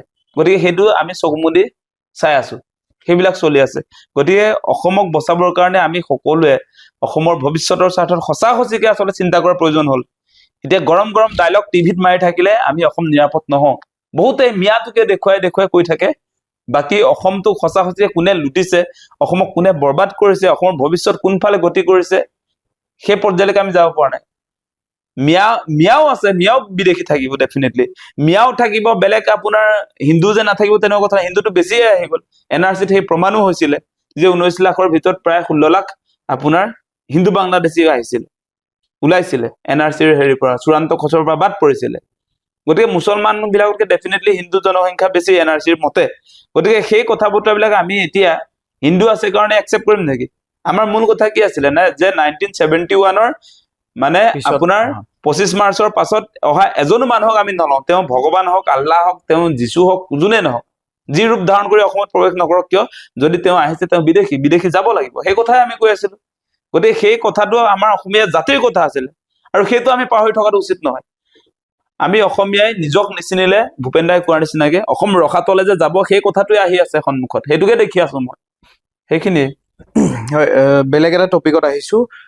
ডিচেম্বৰৰ 8 তাৰিখে জুবিন দা, আমাৰ হিয়াৰ আমঠু, তেখেতৰ চাৰ্জশ্বীট দাখিল কৰা হ'ব অসম আৰক্ষী আৰু CIDৰ তৰফৰ পৰা। এই সন্দৰ্ভত কি ক'ব বিচাৰিব? আমি দেখিছো যে এতিয়া আপুনিও নিশ্চয় লক্ষ্য কৰি আছে যে জুবিন দাৰ জাষ্টিচ আমি বিচাৰি আছো। যিটো সময়ত অসমবাসী ৰাইজে জুবিন দাৰ ন্যায় বিচাৰি আছে, এই সময়ছোৱাত আমি দেখিছো যে মুখ্যমন্ত্ৰীৰ ফালৰ পৰা জুবিন দাক জাষ্টিচ দিয়াৰ পক্ষত নাই। সেইকাৰণে কৈছো সেই কথাটো যে জুবিন দাৰ ন্যায়ৰ ক্ষেত্ৰত আচলতে ন্যায় বিচৰা সংগ্ৰামখনকো তেওঁ তাচ্ছিল্য কৰিলে, নিজে আচল অনুৰাগী বুলি ডিমাণ্ড কৰিলে, বাকী অসমৰ ৰাইজক তেওঁতো নকল বুলি কৈ দিলে। আৰু তাৰ পাছত দেখিব এতিয়া লাহে লাহে বিভিন্ন পৰিৱেশ পৰিস্থিতি তেওঁ অসমত ক্ৰিয়েট কৰিছে, আৰু জুবিন দাৰ ন্যায় বিচৰাৰ যিটো সংগ্ৰাম সেইটো যাতে মানুহে পাহৰি থাকে, সেইটোৰ বন্দোবস্তত হিমন্ত বিশ্ব শৰ্মা লাগিছে, দিনে ৰাতিয়ে সেই কাম কৰি আছে। আপুনি দেখিব সেইবিলাক। এতিয়া যে আপোনাৰ জুবিন দাৰ চাৰ্জশ্বীট কোনদিনা দিব? 8 তাৰিখে। 8 তাৰিখে আকৌ কোন আহিব? পষ্টমেলন আহিব। এতিয়া জুবিন দাৰ আমি জাষ্টিচ বিচাৰি থকা মানুহে, গোটেই অসমৰ মানুহে, গোটেই ভাৰতৰ মানুহে জানিব খুজি আছে যে জুবিন দাক কেনেকে হত্যা কৰা হ'ল, কিয় হত্যা কৰা হ'ল, ছিংগাপুৰলৈ কোনে নিছিলে, সেই প্ৰশ্নবিলাক আমি যি সময়ত উত্থাপন কৰি আছিলো। এই কথাবিলাক পাহৰাবৰ কাৰণে যিদিনা আচলতে চাৰ্জশ্বীট দাখিল কৰিব জুবিন দাৰ মাৰ্ডাৰ ঘটনাটো, হত্যাকাণ্ডটোক লৈ পুলিচে যিদিনা চাৰ্জশ্বীট দাখিল কৰিব, অসম চৰকাৰে সেইদিনা ফেষ্টিভেল পাতিব ইয়াত খানাপাৰাত, মিউজিক ফেষ্টিভেল। মানে আপোনাৰ এই পষ্টমেলনক আনিছে, আন্তঃৰাষ্ট্ৰীয় ছিংগাৰ এগৰাকী। আৰু এইখিনিত বহুত কথা ক'বলগীয়া আছে দেই। কি কাৰণে পষ্টমেলনক 8 তাৰিখৰ দিনটোত আচলতে তেওঁক নিমন্ত্ৰণ জনোৱা হৈছে? জুবিন দাৰ জাষ্টিচৰ কাৰণে আমি ৰৈ আছো। 8 তাৰিখে কি হ'ব ৰিজাল্ট, আমি তাৰ অপেক্ষাত আছো। এতিয়া আমি তাত নাচ বাগ কৰিবৰ কাৰণে আমি অপেক্ষা কৰি থকা নাই কিন্তু দেই হিমন্ত বিশ্ব শৰ্মা। আমি পষ্টমেলনৰ সংগীতানুষ্ঠান তেওঁক বিৰোধিতা কৰি কোৱা নাই, এই সময় সেইটো সময় নহয়, আমি এনজয় কৰাৰ সময় নহয়। কিন্তু পষ্টমেলনৰ সংগীতানুষ্ঠান চাবৰ কাৰণে আমি ৰেডি নহয় এতিয়া। আৰু বেলেগকো আচলতে জুবিন দাৰ চাৰ্জশ্বীট দাখিল কৰিব যিদিনা কৰিব, সেইদিনা বেলেগকো আচলতে পষ্টমেলনৰ সংগীতানুষ্ঠান চাবৰ কাৰণে আমি আচলতে টিকেট বিক্ৰী কৰাও উচিত নহয়। সেইদিনা আমি বাট চাই আছো জুবিন দাৰ ন্যায়ৰ কথা, জুবিন দাক ন্যায় লাগে আমাক, সেই কথাটো আমি ৰৈ আছো। সেইদিনা আমি সঁচা সঁচিকে কৈছো যে কোনো সংগীতানুষ্ঠান আমি মানে চাবৰ কাৰণে অসমবাসী ৰাইজে অপেক্ষা কৰি থকা নাই। আমি এটা কথা কৈ আছো, সেইটো পৰ্যায়লৈতো নগলেই, চাৰ্জশ্বীট দিব সেইদিনা। সেই চাৰ্জশ্বীটটো আমি কৈ আছো, আপুনিও দেখিছে যে আমি কৈছো এইটো আধৰুৱা তদন্ত চলিছে, আধৰুৱা চাৰ্জশ্বীটে হ'ব, তদন্ত যিহেতু আধৰুৱা। আমি কৈ আছিলো যে জুবিন দাক ছিংগাপুৰলৈ নিছিলে বিজেপি চৰকাৰে, বিজেপি চৰকাৰ তদন্তৰ আওতাত আহিলে নাই? বিজেপি চৰকাৰে জুবিন দাক আপোনালোকে জানেই সেই কথাবিলাক, যে ছিংগাপুৰত থকা আমাৰ বিদেশ মন্ত্ৰণালয়ৰ উচ্চায়ুক্ত হাই কমিশ্যন অফ ইণ্ডিয়াই জুবিন দাক মাতি নিছিলে। তাৰ পাছত ছিংগাপুৰত জুবিন দাক নিৰাপত্তা নিদিলে। একাংশই আপোনাৰ ইয়ত পাৰ্টি কৰিবৰ কাৰণে ছিংগাপুৰত থকা একাংশ প্ৰবাসী অসমীয়াই তেওঁক লৈ গ'ল তাতে মদে মাংসই খুৱাই মানুহজনক হত্যা কৰিলে বুলি মুখ্যমন্ত্ৰীয়েও কৈ দিলে যে এজনে খোৱালে চাৰিজনে সহযোগ কৰিলে মানে মদ খুৱাই খুৱাই মাৰিলে বুলি তেওঁ যে এই বিধানসভাত যে চিঞৰি আছিলে মুখ্যমন্ত্ৰীয়ে ক'ত সাহস পাইছা তুমি মদ মাংস খুৱাই খুৱাই মাৰিলে বুলি ক'ত সাহস পাইছা তুমি মাতি নিবা তাত একাংশই মদে মাংসই আপোনাৰ পাৰ্টি কৰিব মদ খুৱাই খুৱাই মাৰি পেলাব তাৰপিছত তুমি শুই আছিলা বিজেপিৰ উচ্চায়ুক্তে পাতিছে বিজেপি চৰকাৰে জুবিন দাক মাতি নিছে তালে তাৰপিছত নিৰাপত্তা নিদিলে তাৰপিছত তেওঁ বিধানসভাত কৈ আছে অসমত আহি অসমৰ বিধানসভাত যে নেগলিজেন্সি চূড়ান্ত নেগলিজেন্সি তেওঁ চিঞৰিছে হিমন্ত বিশ্ব শৰ্মাই তোমাৰ ওপৰত চিঞৰিব লাগে আমি তুমি নেগলিজেন্সি কিয় কৰিলা সেইটোৱে হ'ব লাগিছে বিধানসভাত চৰ্চা বিৰোধীয়ে ক'ব লাগিছিলে নেগলিজেন্সি হিমন্ত বিশ্ব শৰ্মা তহঁতি কিয় কৰিলি সেইটো হ'ব লাগিছিলে শ্লোগান তাত আকৌ বেলেগৰ ওপৰত হৈ আছেগে সেইটো কেনেকুৱা বস্তু চলিছে অসমত চকু মুদি আছে বাকী বিধায়ক বিলাকে এই কথাটো আপোনালোকে অনুধাৱন কৰক পোষ্ট মেলন কালি যেনিবা আপুনি উদাহৰণ হিচাপে দিছো পোষ্ট মেলন আহিব আপোনাৰ 8 তাৰিখে পোষ্ট মেলনক কোনে আনিছে অসম চৰকাৰে অনা অৱস্থাত পোষ্ট মেলন যদি ইয়াত মদ খাই মৰে তেতিয়া ৰেছপন্সিবল তাতে তদন্ত হ'ব নাই অসম চৰকাৰ হ'বনে নাই হ'ব এতিয়া আমাৰ কিন্তু চাওক এতিয়া জুবিন দাক ছিংগাপুৰলৈ মাতি নি হত্যা কৰি পেলালে তাৰ পাছতো যি হত্যা কৰিলে তাৰ এগেইনষ্টত আপোনাৰ এফআইআৰো ৰুজু হৈছে আমিতো দিছো আপোনাৰ ন্যায়িক আয়োগত দিছো আমি আপোনাৰ কি বুলি কয় এইটো ছিংগাপুৰত থকা আসাম এছ'চিয়েশ্যন ইয়ত পাৰ্টিৰ আয়োজক যিবিলাকক আচলতে ইয়াত তদন্ত কৰিছো বুলি আপোনাৰ ভিআইপি ট্ৰিটমেণ্ট দি আপোনাৰ সাংবাদিকেও কোনো প্ৰশ্ন সুধিব নোৱাৰে তেওঁলোকৰ ষ্টেটমেণ্ট লৈ তেওঁলোকক পঠিয়াই দিলে মুখ্যমন্ত্ৰীয়ে তেতিয়া কি কথা কৈছিলে অসমৰ ৰাইজে আমনি পালেও উপায় নাই সেই কথাটো আপোনালোকে পাহৰি থাকে ময়ে ক'ব লাগিব যে চুকা ল'ৰা বুলি এৰি দিলে আপোনালোকে মই সেই কথাটো সদায় কওঁ বুলি কিন্তু গালি পাৰি থাকে মোক কিয় নকম সেই কথা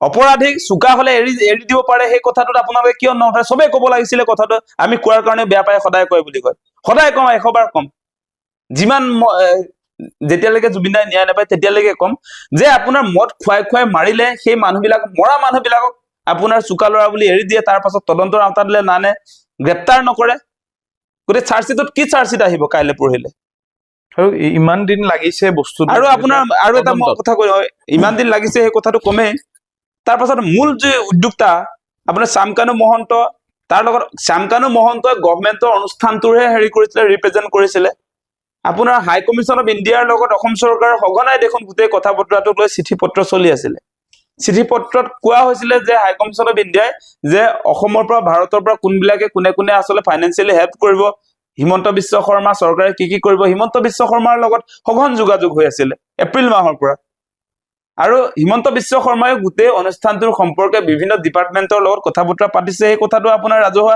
RTI কপিটোত আহিছে এপ্ৰিল মাহৰ পৰা কেনেকৈ যোগাযোগ চলি আছিলে এতিয়া হিমন্ত বিশ্ব শৰ্মাই জুবিনদাৰ ছিংগাপুৰৰ বিজেপিৰ অনুষ্ঠানটোত মৃত্যু হোৱাৰ কাৰণে শ্যামকানুক চিনি নাপাম বুলি কৈ দিলে এই কি নৰ্থ ইষ্ট ইণ্ডিয়া ফেষ্টিভেল চিনি নাপাম বুলি কৈ দিলে ইমান দিন নৰ্থ ইষ্ট ইণ্ডিয়া ফেষ্টিভেল হাৱাত হৈ আছিলে নেকি প্ৰতি বছৰে নৰ্থ ইষ্ট ইণ্ডিয়া ফেষ্টিভেলক চৰকাৰে পাতে চৰকাৰে আপোনাৰ তাত টকা পইচা দিয়ে আমি ৰাইজে নিদিওঁৱে তাত টকা পইচা চৰকাৰে দিয়ে ৰাজকোষৰ পৰা টকা উলিয়াই দিয়া হয় স্পন্সৰশ্বিপ হয় এনেও আপোনাৰ অনুষ্ঠানটো নৰ্থ ইষ্ট ইণ্ডিয়া ফেষ্টিভেল জুবিনদাৰ অনুষ্ঠানটো আপোনাৰ হাই কমিশ্যন অফ ইণ্ডিয়াটো কি শ্যামকানু মহন্তৰ নেকি হাই কমিশ্যন অফ ইণ্ডিয়া যিটো বেনাৰ যে লাগি আছে অশোক স্তম্ভ যে আছে এইটো কি কোম্পানীটো হেৰি শ্যামকানু মহন্তৰ নেকি ভাৰত চৰকাৰৰ মিনিষ্টাৰ পবিত্ৰ মাৰ্ঘেৰিটা ডাঙৰীয়াৰ ডিপাৰ্টমেণ্টটো কিন্তু সেইটোৱে কৈছো বিদেশ মন্ত্ৰণালয়ৰ ৰাজ্যমন্ত্ৰীটো মই বস্তুটোৱে সেইটোৱে কৈ আছো যে পবিত্ৰ মাৰ্ঘেৰিটাৰ যিটো ডিপাৰ্টমেণ্ট বিদেশ মন্ত্ৰণালয় পবিত্ৰ মাৰ্ঘেৰিটা বিদেশ মন্ত্ৰণালয়ৰ আপোনাৰ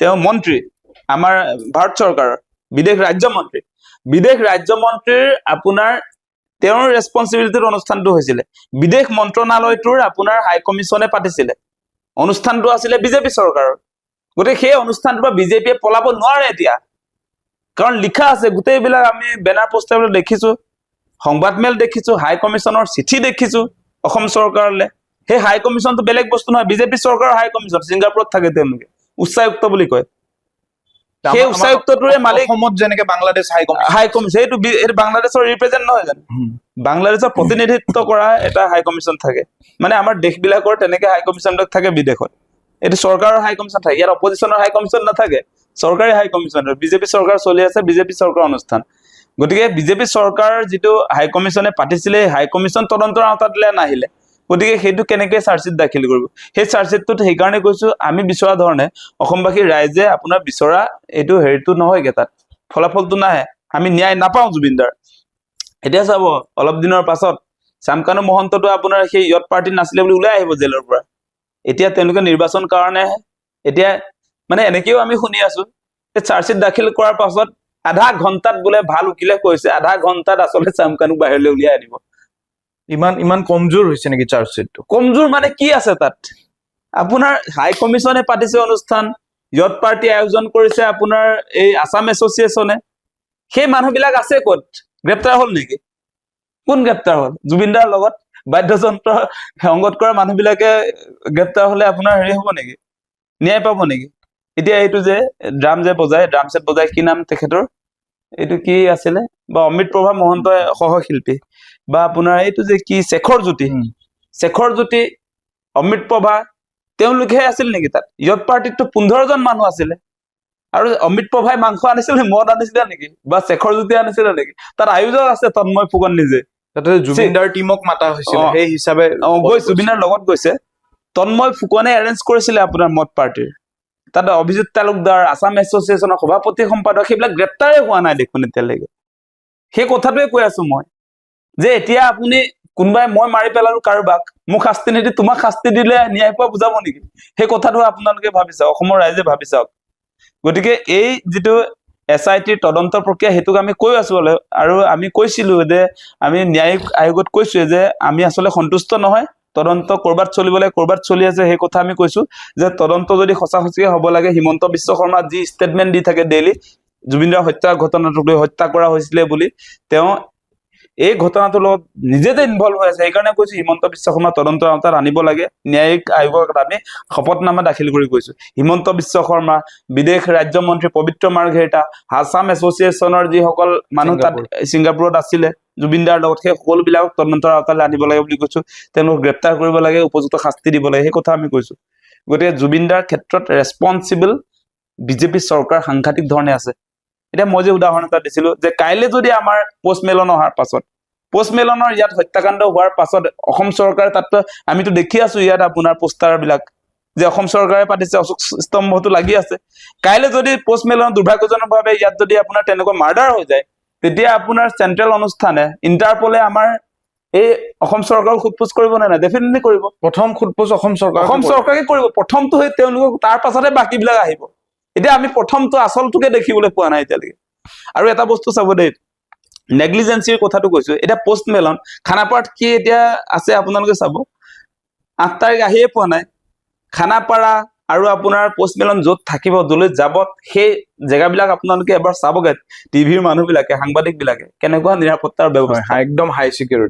সিকিউৰিটি গতিকে আমাৰ আৰ্টিষ্টৰ ক্ষেত্ৰত আমাৰ দায়বদ্ধতা কি আমাৰ চৰকাৰৰ দায়বদ্ধতা কি এই কথাটো আপোনালোকে অনুধাৱন কৰি চাওক জুবিনদাক আচলতে সঁচাকৈ কমডিটি হিচাপে ব্যৱহাৰ কৰিলে কেৱল শ্যামকানুৱে ব্যৱহাৰ কৰা নাই সেই ব্যৱহাৰ অসম চৰকাৰেও কৰিলে গতিকে জুবিনদাকটো ছিংগাপুৰত নিৰাপত্তা নিদিলে এতিয়া আমি বাহিৰৰ ছিংগাৰজনকটো ইয়াত নিৰাপত্তা দিম ডেফিনেটলি ছিংগাপুৰত আমাৰ জুবিনদা বাহিৰৰ হয় নে নহয় অসমৰ পৰা বাহিৰৰ গতিকে তেওঁৰ নিৰাপত্তাটো তাত কৰিব লাগিছিলে নাই নিৰাপত্তাটো নিদিলে আমাৰ মানে ভেলু নাই অসমীয়া ছিংগাৰ জুবিনদাৰ নিচিনা মানুহৰ ভেলু নাই সেই কথাটোৱে আজি প্ৰমাণ কৰিলে বিজেপিয়ে কৰিছে সেই প্ৰমাণ গতিকে আপোনালোকে চাওক এতিয়া জুবিনদাৰ অনুৰাগী বুলি বিজেপিয়ে যদি ৰেলী উলিয়ায় তেতিয়াহ'লে আমি বিশ্বাস কৰিম নেকি জীয়াই থকা অৱস্থাত কি কৰিলা সেইটো লাগিব নহয় নিৰাপত্তাৰ কথা এতিয়া ইতিমধ্যে আকৌ মুখ্যমন্ত্ৰীয়ে যে কৈছে যে কোভিডৰ সময়ৰ পৰা সেই চক্ৰান্ত চলি আছিলে তেওঁ গম পাইছে সেই কথা তুমি কোভিডৰ সময়ৰ পৰা সেই চক্ৰান্ত জুবিনদাৰ হত্যাৰ কাৰণে পৰিকল্পনা চলি থাকে তুমি গম নোপোৱা নিজে আপোনাৰ কি মন্ত্ৰী গৃহমন্ত্ৰী পুলিচৰ মন্ত্ৰী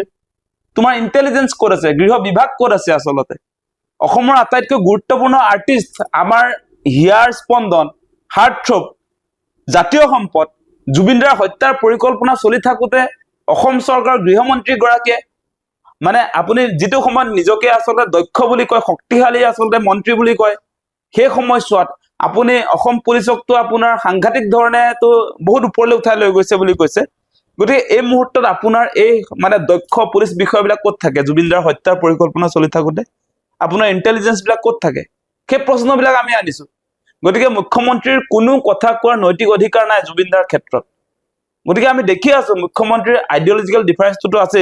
জুবিন দাৰ জীয়াই থকা অৱস্থাত কেনেকে অশান্তি কৰিলে মানুহজনক আপোনালোকে দেখিছে। দীঘলী এই এতিয়া লেটেষ্ট যিটো যোৱা বছৰ যে আপোনাৰ এই গছ কেইজোপা যে কাটি দিছিলে দীঘলী পুখুৰীৰ পাৰত, জুবিন দাই আমাৰ লগত তাতে ৰাতি 12 বজাত আছিলে নে নাই? এগৰাকী ৰুগীয়া ব্যক্তিক 12 বজাত প্ৰতিবাদ কৰিবলৈ আচলতে কিয় আহিবলগীয়া হ'ল? জুবিন দা কিয় আহিবলগীয়া হ'ল দীঘলী পুখুৰীৰ পাৰলৈ গছ কেইজোপাক বচাবৰ কাৰণে? গছ কেইজোপা কোনে কাটিব খুজিছিলে? বিজেপিয়ে, হিমন্ত বিশ্ব শৰ্মাই। হিমন্ত বিশ্ব শৰ্মাই ৰুগীয়া মানুহজনক আচলতে ৰেষ্ট ল'বলৈ নিদি এই ঠাণ্ডা ডিচেম্বৰ মাহত আপোনাৰ অশান্তি কৰিবৰ কাৰণে তাত আপোনাৰ প্ৰতিবাদ দুদিনকে তেওঁ আচলতে তাত থাকিবলগীয়া হৈছিল। এতিয়া অশান্তি বেলেগে কৰি আছে বুলি কয়, মৃত্যুৰ পাছত অশান্তি ইতিমধ্যে বেলেগে দিছে বুলি কয়। মুখ্যমন্ত্ৰী এইটো কথাও কৈছে যে পলিটিক্স নকৰিবা বন্ধু বুলি যোনটো জুবিন দাই কৈছিলে, সেই কথাষাৰ অখিল গগৈ ডাঙৰীয়াৰ বাবেহে কৈছিল, মুখ্যমন্ত্ৰী ডাঙৰীয়াক কোৱা হোৱা নাছিলে বুলি। মানে তেওঁৰ মাথাটো বেয়া হ'ল মুখ্যমন্ত্ৰীৰ, সেই কথাটোৱে কম। তেওঁৰ মাথাটো বেয়া হ'ল সেইকাৰণে সেই কথাটো কৈছে তেওঁ। মানে জুবিন গাৰ্গে কাক কৈছে সেইটো নিজে কৈ থৈছে দেখোন। তেওঁ য'ত আপোনাৰ পলিটিক্স নকৰিবা বন্ধু বুলি কৈছে, সেইটো আমাৰ কা আন্দোলনৰ সময়ছোৱাত আমাৰ এই গানটোৰ সৃষ্টি কৰিছে জুবিন দাই। আৰু সেই গানটো আমাক যিটো সময় অসমবাসী ৰাইজক আচলতে কাৰ বিৰুদ্ধে প্ৰতিবাদ কৰিবৰ কাৰণে তেওঁ লতাশিললৈ মাতিছে, তেওঁ য'ত য'ত প্ৰতিবাদ কৰিছে তালৈ চবকে মাতিছে, তাত তেওঁ সেই গানটো গাইছে। কাৰ বিৰুদ্ধে গাইছে এইটো? মানে বিদেশী খেদিম বুলি কৈ বিজেপিয়ে 16 মে'ৰ পাছততো বিদেশী খেদাৰ কথা আছিলে। তাৰ পাছত যেতিয়া বিদেশী আনিম বুলি ক'লে তাৰ কাৰণে এই গানটো সৃষ্টি কৰিছে, পলিটিক্স নকৰিবা বুলি কৈছে। বিদেশী খেদিম বুলি কোৱা মানুহে আকৌ বিদেশী যে আনিলে সেইটো পলিটিক্স হয় নে নহয়? গতিকে সেই কথাটো কৈছে। অখিল গগৈটো তেতিয়া আপোনাৰ কা আন্দোলনৰ সময়ছোৱাত আমি জেলতহে দেখিছিলো, তেওঁতো আপোনাৰ 1.5 বছৰ জেলত আছিলে। সেই 1.5 বছৰ জেলত থকা মানুহটোৱে কি পলিটিক্সটো তুমিয়ে কৰি আছিলা। তুমি সেই সময়ত কৈছিলা, জুবিন দাই যেতিয়া ক'লে যে আপোনাৰ লতাশিললৈ সকলো আহিব লাগে, আমি প্ৰতিবাদ কৰিব লাগে, আমি কা বিৰোধিতা কৰিব লাগে, কেব বিৰোধিতা কৰিব লাগে। তেতিয়া হিমন্ত বিশ্ব শৰ্মাই ক'লে যে কেব বিৰোধিতা নহয়, তেওঁ জুবিন গাৰ্গে যিটো আপোনাৰ লতাশিললৈ মাতিছে সেই ফিল্ডখনত কেৱল 3-4 হাজাৰ মানুহ ধৰে, এইটো শিশু আপোনাৰ প্ৰতিবাদ। আমি কৰিম মানে বিদেশী আনিবৰ কাৰণে আমি পিতামহ আপোনাৰ জনজাগৰণ আনিব, সমাৱেশ পাতিব খানাপাৰা ফিল্ডত। জুবিন দাৰ এগেইনষ্টত মুখ্যমন্ত্ৰীৰ বক্তব্য আছে। জুবিন দাৰ এগেইনষ্টত আপোনাৰ মুখ্যমন্ত্ৰীয়ে কৈছে যে আপোনাৰ জুবিন গাৰ্গে যিটো তাত আপোনাৰ সমাৱেশ পাতিছে, তাতকে আমি 100 গুণ ডাঙৰ খানাপাৰা ফিল্ডত ডাঙৰ পিতামহ সমাৱেশ পাতিম বুলি কৈছে জুবিন গাৰ্গৰ এগেইনষ্টত। জুবিন গাৰ্গে যিটো বিৰোধিতা কৰিছিলে কেবৰ বিৰুদ্ধে, কেবৰ সমৰ্থনত হিমন্ত বিশ্ব শৰ্মাই পাতিব এনে অনুষ্ঠান, মানে বাংলাদেশী সংস্থাপন কৰিবৰ কাৰণে। গতিকে সেই আমি ডিফাৰেন্স বিলাক আমি দেখা নাই। এতিয়া পলিটিক্স নকৰিবা বন্ধু হিমন্তক কৈছে, হিমন্তৰ নাম উল্লেখ কৰিও কৈ থৈ গৈছে। তাৰ পাছতো আপোনাৰ এতিয়া যদি এই কি বুলি কয় পলিটিক্স কাৰোবাৰ বেলেগৰ কাৰণে যদি পলিটিক্স নকৰিবা বন্ধু বুলি গাইছে বুলি যদি কয়, তেনেহলে সঁচা সঁচি তেওঁ পাগল হৈছে, এইটোৱে কম। আৰু এটা প্ৰশ্ন এইখিনিতে মই এডিশ্যনেল, ইমান দিন যে লাগিল তদন্তত, এতিয়ালৈকে কিন্তু যদি বেলেগ কোনোবা হল হয় হয়তো এনেকুৱা লাগে, বিভিন্ন সময়ত আমি দেখি থাকো বিভিন্ন সময়ছোৱাত যে প্ৰথমত এনকাউণ্টাৰ কৰে, তাৰ পিছতহে তদন্ত হয়। কিন্তু জুবিন দাৰ ক্ষেত্ৰত আজি তদন্তও হয়তো শ্ল' হোৱা যেন এটা ভাৱ হয়, বা একো একশ্যনো লোৱা হোৱা নাই, তেনেকুৱা এটা উল্টা আৰক্ষীয়ে যিসকল আমি ছাছপেক্ট আছে তেওঁলোকক সুৰক্ষাহে দিব চেষ্টা কৰিছে। তো এতিয়া ৰাইজে এনেকুৱা এটা ধৰণৰ প্ৰশ্ন কৰে, ফেচবুকত বিভিন্ন সময়ত দেখা যায় যে মুখ্যমন্ত্ৰী ডাঙৰীয়া এটা ধুনীয়া এটা গেম খেলিছে, এইটো ইলেকশ্যনৰ টাইমলৈকে ধুনীয়াকে টানি লৈ যাব ইছ্যুটো, তাৰপিছত ইলেকশ্যনৰ ঠিক আগে আগে হয়তো ভাৰত ৰত্ন দিয়াই দিব জুবিন দাক, এটা মিউজিয়াম বনাই দিব, আৰু মানুহৰ মনত যোনটো দুখ আছে বা ক্ষোভ আছে মুখ্যমন্ত্ৰীৰ ওপৰত সেইটো হয়তো মানুহে পাহৰি যাব, আৰু ধুনীয়াকে বিজেপি ইলেকশ্যনত জিকি ওলাই যাব। আপুনি কি ভাবে? মানে অসমৰ মানুহৰ চেণ্টিমেণ্টটো তেনেকুৱাকে তেওঁলোকে আচলতে নিজৰ হেৰিলে আনিব, নিজৰ বেনিফিটৰ স্বাৰ্থত, মানে তেওঁলোকে কেনেকে বাচিব, আজি বিজেপি বা হিমন্ত বিশ্ব শৰ্মাই জুবিনদাৰ হত্যাকাণ্ডটোৰ পৰা কেনেকে বাচিব, সেইটোৰ কাৰণে তেওঁলোকৰ পৰিকল্পনাবিলাক আছে। ডেফিনেটলি তেওঁলোকে এইটো কথাটো কেতিয়াও অসমবাসী ৰাইজে মানি লোৱা উচিত নহয় যে জুবিনদাৰ ন্যায়ৰ ক্ষেত্ৰত মিউজিয়াম এটা দি দিলে যে জুবিনদাৰ ন্যায় বুজাব, সেই কথাটোতো কেতিয়াও নহয়। বা ভাৰত ৰত্ন দি দিলে বুলি ভাৰত ৰত্ন জুবিনদাক হত্যা নকৰিলে পাবলগীয়া ব্যক্তি এগৰাকী। তেওঁ 40,000 গান অসমক লৈ, তেওঁ অসমৰ বিপদৰ সময়ত যি ধৰণে তেওঁ মানুহৰ কাৰণে আচলতে কাম কৰিছে, মানুহৰ কাৰণে মাতিছে, অসমৰ কাৰণে তেওঁ মাতিছে, নিজে আপোনাৰ মানে এগৰাকী প্ৰতিষ্ঠিত, মুম্বাইত প্ৰতিষ্ঠিত হোৱাৰ পাছতো তেওঁ কেনেকে ঘূৰি আহি গোটেই দেশৰ কাৰণে, অসমৰ বিশেষকৈ অসমৰ কাৰণে, তাৰ পাছত দেশৰ কথা বতৰাবিলাকতো মাত দিছে, অসমৰ পৰাই দিছে। গতিকে তেওঁ অসমক পৰিচয় বহন কৰে, জুবিন দা মানে অসম। সেই ব্যক্তিগৰাকী এনেও আপোনাৰ ভাৰত ৰত্ন পাব। ভাৰত ৰত্ন ক'ব গ'লে জুবিন দাৰ কাৰণে বহুত সৰু এটা বস্তু হ'ব। গতিকে জুবিন দাৰ ক্ষেত্ৰত ভাৰত ৰত্ন, তেওঁৰ হত্যাকাণ্ডটো এটা ছেপাৰেট বিষয়, হত্যাকাণ্ড নহ'লেও ভাৰত ৰত্ন পাব লাগিব। কিন্তু ভাৰত ৰত্ন দিলেই যে আপোনাৰ দুখীয়া শাস্তি নাপাব সেইটো কৰবাত উল্লেখ আছে নেকি? মানে সেইটো হোৱা উচিত নেকি? এতিয়া ভাৰত ৰত্ন দিব, মিউজিয়াম বনাব, তাৰ কাৰণে জুবিন দাক হত্যা কৰিলেও একো নাই। মানে সেই কথাটো কেতিয়াও হ'ব নোৱাৰে। গতিকে আমি এটা কথাই অসমবাসী ৰাইজক আহ্বান জনাম যে জুবিন দাৰ ন্যায়ৰ ক্ষেত্ৰত যাতে কোনেও কম্প্ৰমাইজ নকৰে। জুবিন দাৰ প্ৰাপ্য পাবলগীয়াখিনি পাব লাগিব, আৰু আপোনাৰ ন্যায়ৰ ক্ষেত্ৰত যিবিলাকে তেওঁক অন্যায় কৰিলে তেওঁলোকে শাস্তি পাব লাগিব। সেইটোৱে আমাৰ মূল কথা। অন্তিমটো প্ৰশ্নৰ পিনে আহিছো। দেখিব পৰা গৈছে বিভিন্ন সময়ত কথা ওলাইছে ভোট চৰি বুলি, আৰু বিহাৰতো এইবাৰ এনেকুৱা উইথ প্ৰুফ দেখিব পৰা গৈছে যে হাৰিয়ানাৰ পৰা ইউপিৰ পৰা মানুহে আহি ভোট দি থৈ গৈছে। অসমতো তেনেকুৱা হ'ব বুলি ভাবে নেকি? মানে তেওঁলোকৰ যিটো টাৰ্গেট এতিয়া এক্সাৰচাইজটো কৰিলে বিহাৰত, মানে এই বস্তুটো যদি ভালকে চাই আপোনালোকে, এইবাৰ ছট পূজাৰ পাছতে বিহাৰ নিৰ্বাচনটো আছিলে। আমি দেখিছো যে যিবিলাক মানুহে অসমত আছে, গুৱাহাটীত আছে, মানে বিভিন্ন জিলাত আছে অসমৰ, সেই লোকসকলে এইবাৰ ছট পূজাটো আগৰ নিচিনাকে পতা নাই, কাৰণ বিহাৰ নিৰ্বাচনত ভোট দিবলৈ গৈছে তেওঁলোকে। আৰু আপোনালোকে চাব দেই এই কথাটো, যে তেওঁলোকে আগতে আমি যিবিলাকক লগ পাইছো, যিবিলাকৰ লগত কথা বতৰা পাতিছো হিন্দী ভাষী বিহাৰী মানুহৰ লগত, তেওঁলোকে কৈছে এইবাৰ তেওঁলোকে বিহাৰত ভোট দিব। কিন্তু তেওঁলোকে আৰু এটা কথা আমাক কৈছে যে আমাৰ অসমতো কিন্তু হেৰি আছে, ভোট আছে। এইবাৰ তেওঁলোকে তাত দিব, তাত আপোনাৰ পচন্দৰ প্ৰাৰ্থীক বিজেপিক ভোট দিলে, এতিয়া আকৌ অসমত আহি তাতো ভোট দিব। মানে দ্বৈত ভোট তেওঁলোকৰ আছে, দুটা ভোট। গম পাইছা নাই? এতিয়া এনেকুৱা এটা কাহিনী চলিছে, এটা মানে কি ভ্ৰাম্যমান ভোটাৰ তেওঁলোকে সৃষ্টি কৰিছে, মোবাইল ভোটাৰ। তেওঁলোকে য'ত য'ত নিৰ্বাচন হয়, মানে বিজেপি সহায় কৰিবৰ কাৰণে, কাৰণ বিজেপিয়ে তেওঁলোকক সহায় কৰি আছে, বিজেপি ইউজ কৰি আছে, তেওঁলোকে ভোট দিবলৈ যাওঁতে তেওঁলোকক টকা পইচা যোগান ধৰা হয়, যাতায়াতৰ খৰচ দিয়া হয়। গতিকে এই মোবাইল ভোটাৰ বিলাকে, ভ্ৰাম্যমান ভোটাৰ বিলাকে য'ত য'ত নিৰ্বাচন হয় ভাৰতৰ যি ৰাজ্যত হয়, তালৈকে গৈ আপোনাৰ ভোট দিয়া হয়।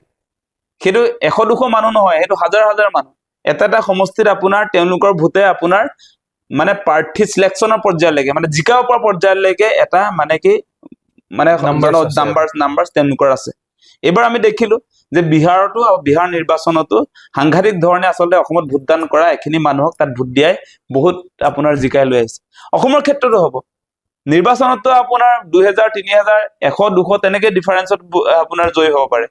যোৱাবাৰো কেইবাটাও ইলেকশ্যনত আপোনাৰ তেনেকুৱা ব্যৱধানত, দেৱব্ৰত শইকীয়া 1000 ভোটৰ ব্যৱধানত জিকিছে, বা আমাৰ ভৰত নৰহে জিকিছে আপোনাৰ 2500 ভোটত। তেনেকে আমাৰ বহুত আপোনাৰ মাৰ্জিনটো কম থাকে। গতিকে তেওঁলোকৰ 15-20 হাজাৰ যি মোবাইল ভোটাৰ আছে, সেই ভোটাৰ বিলাকে অসমত আচলতে কোনে জিকিব সেই বস্তুটো নিয়ন্ত্ৰণ কৰিব। এতিয়া বিহাৰৰ পৰা আহি, উত্তৰ প্ৰদেশৰ পৰা মানুহে আহি, কাৰণ এতিয়া ইলেকশ্যন কমিশ্যনে কৈ দিছে যে তেওঁলোকে এতিয়া বিহাৰত যে দিলে, এতিয়া সেই বিহাৰত দিয়া মানুহবিলাকে দুদিন আগত যদি ইয়াত কয় যে অসমত ভোট দিম, তেওঁলোকে এপ্লাই কৰিব আৰু ভোট দিব পাৰিব বুলি কৈছে। সেইটোতকৈ ভয়ংকৰ সিদ্ধান্ত হ'ব পাৰে নেকি?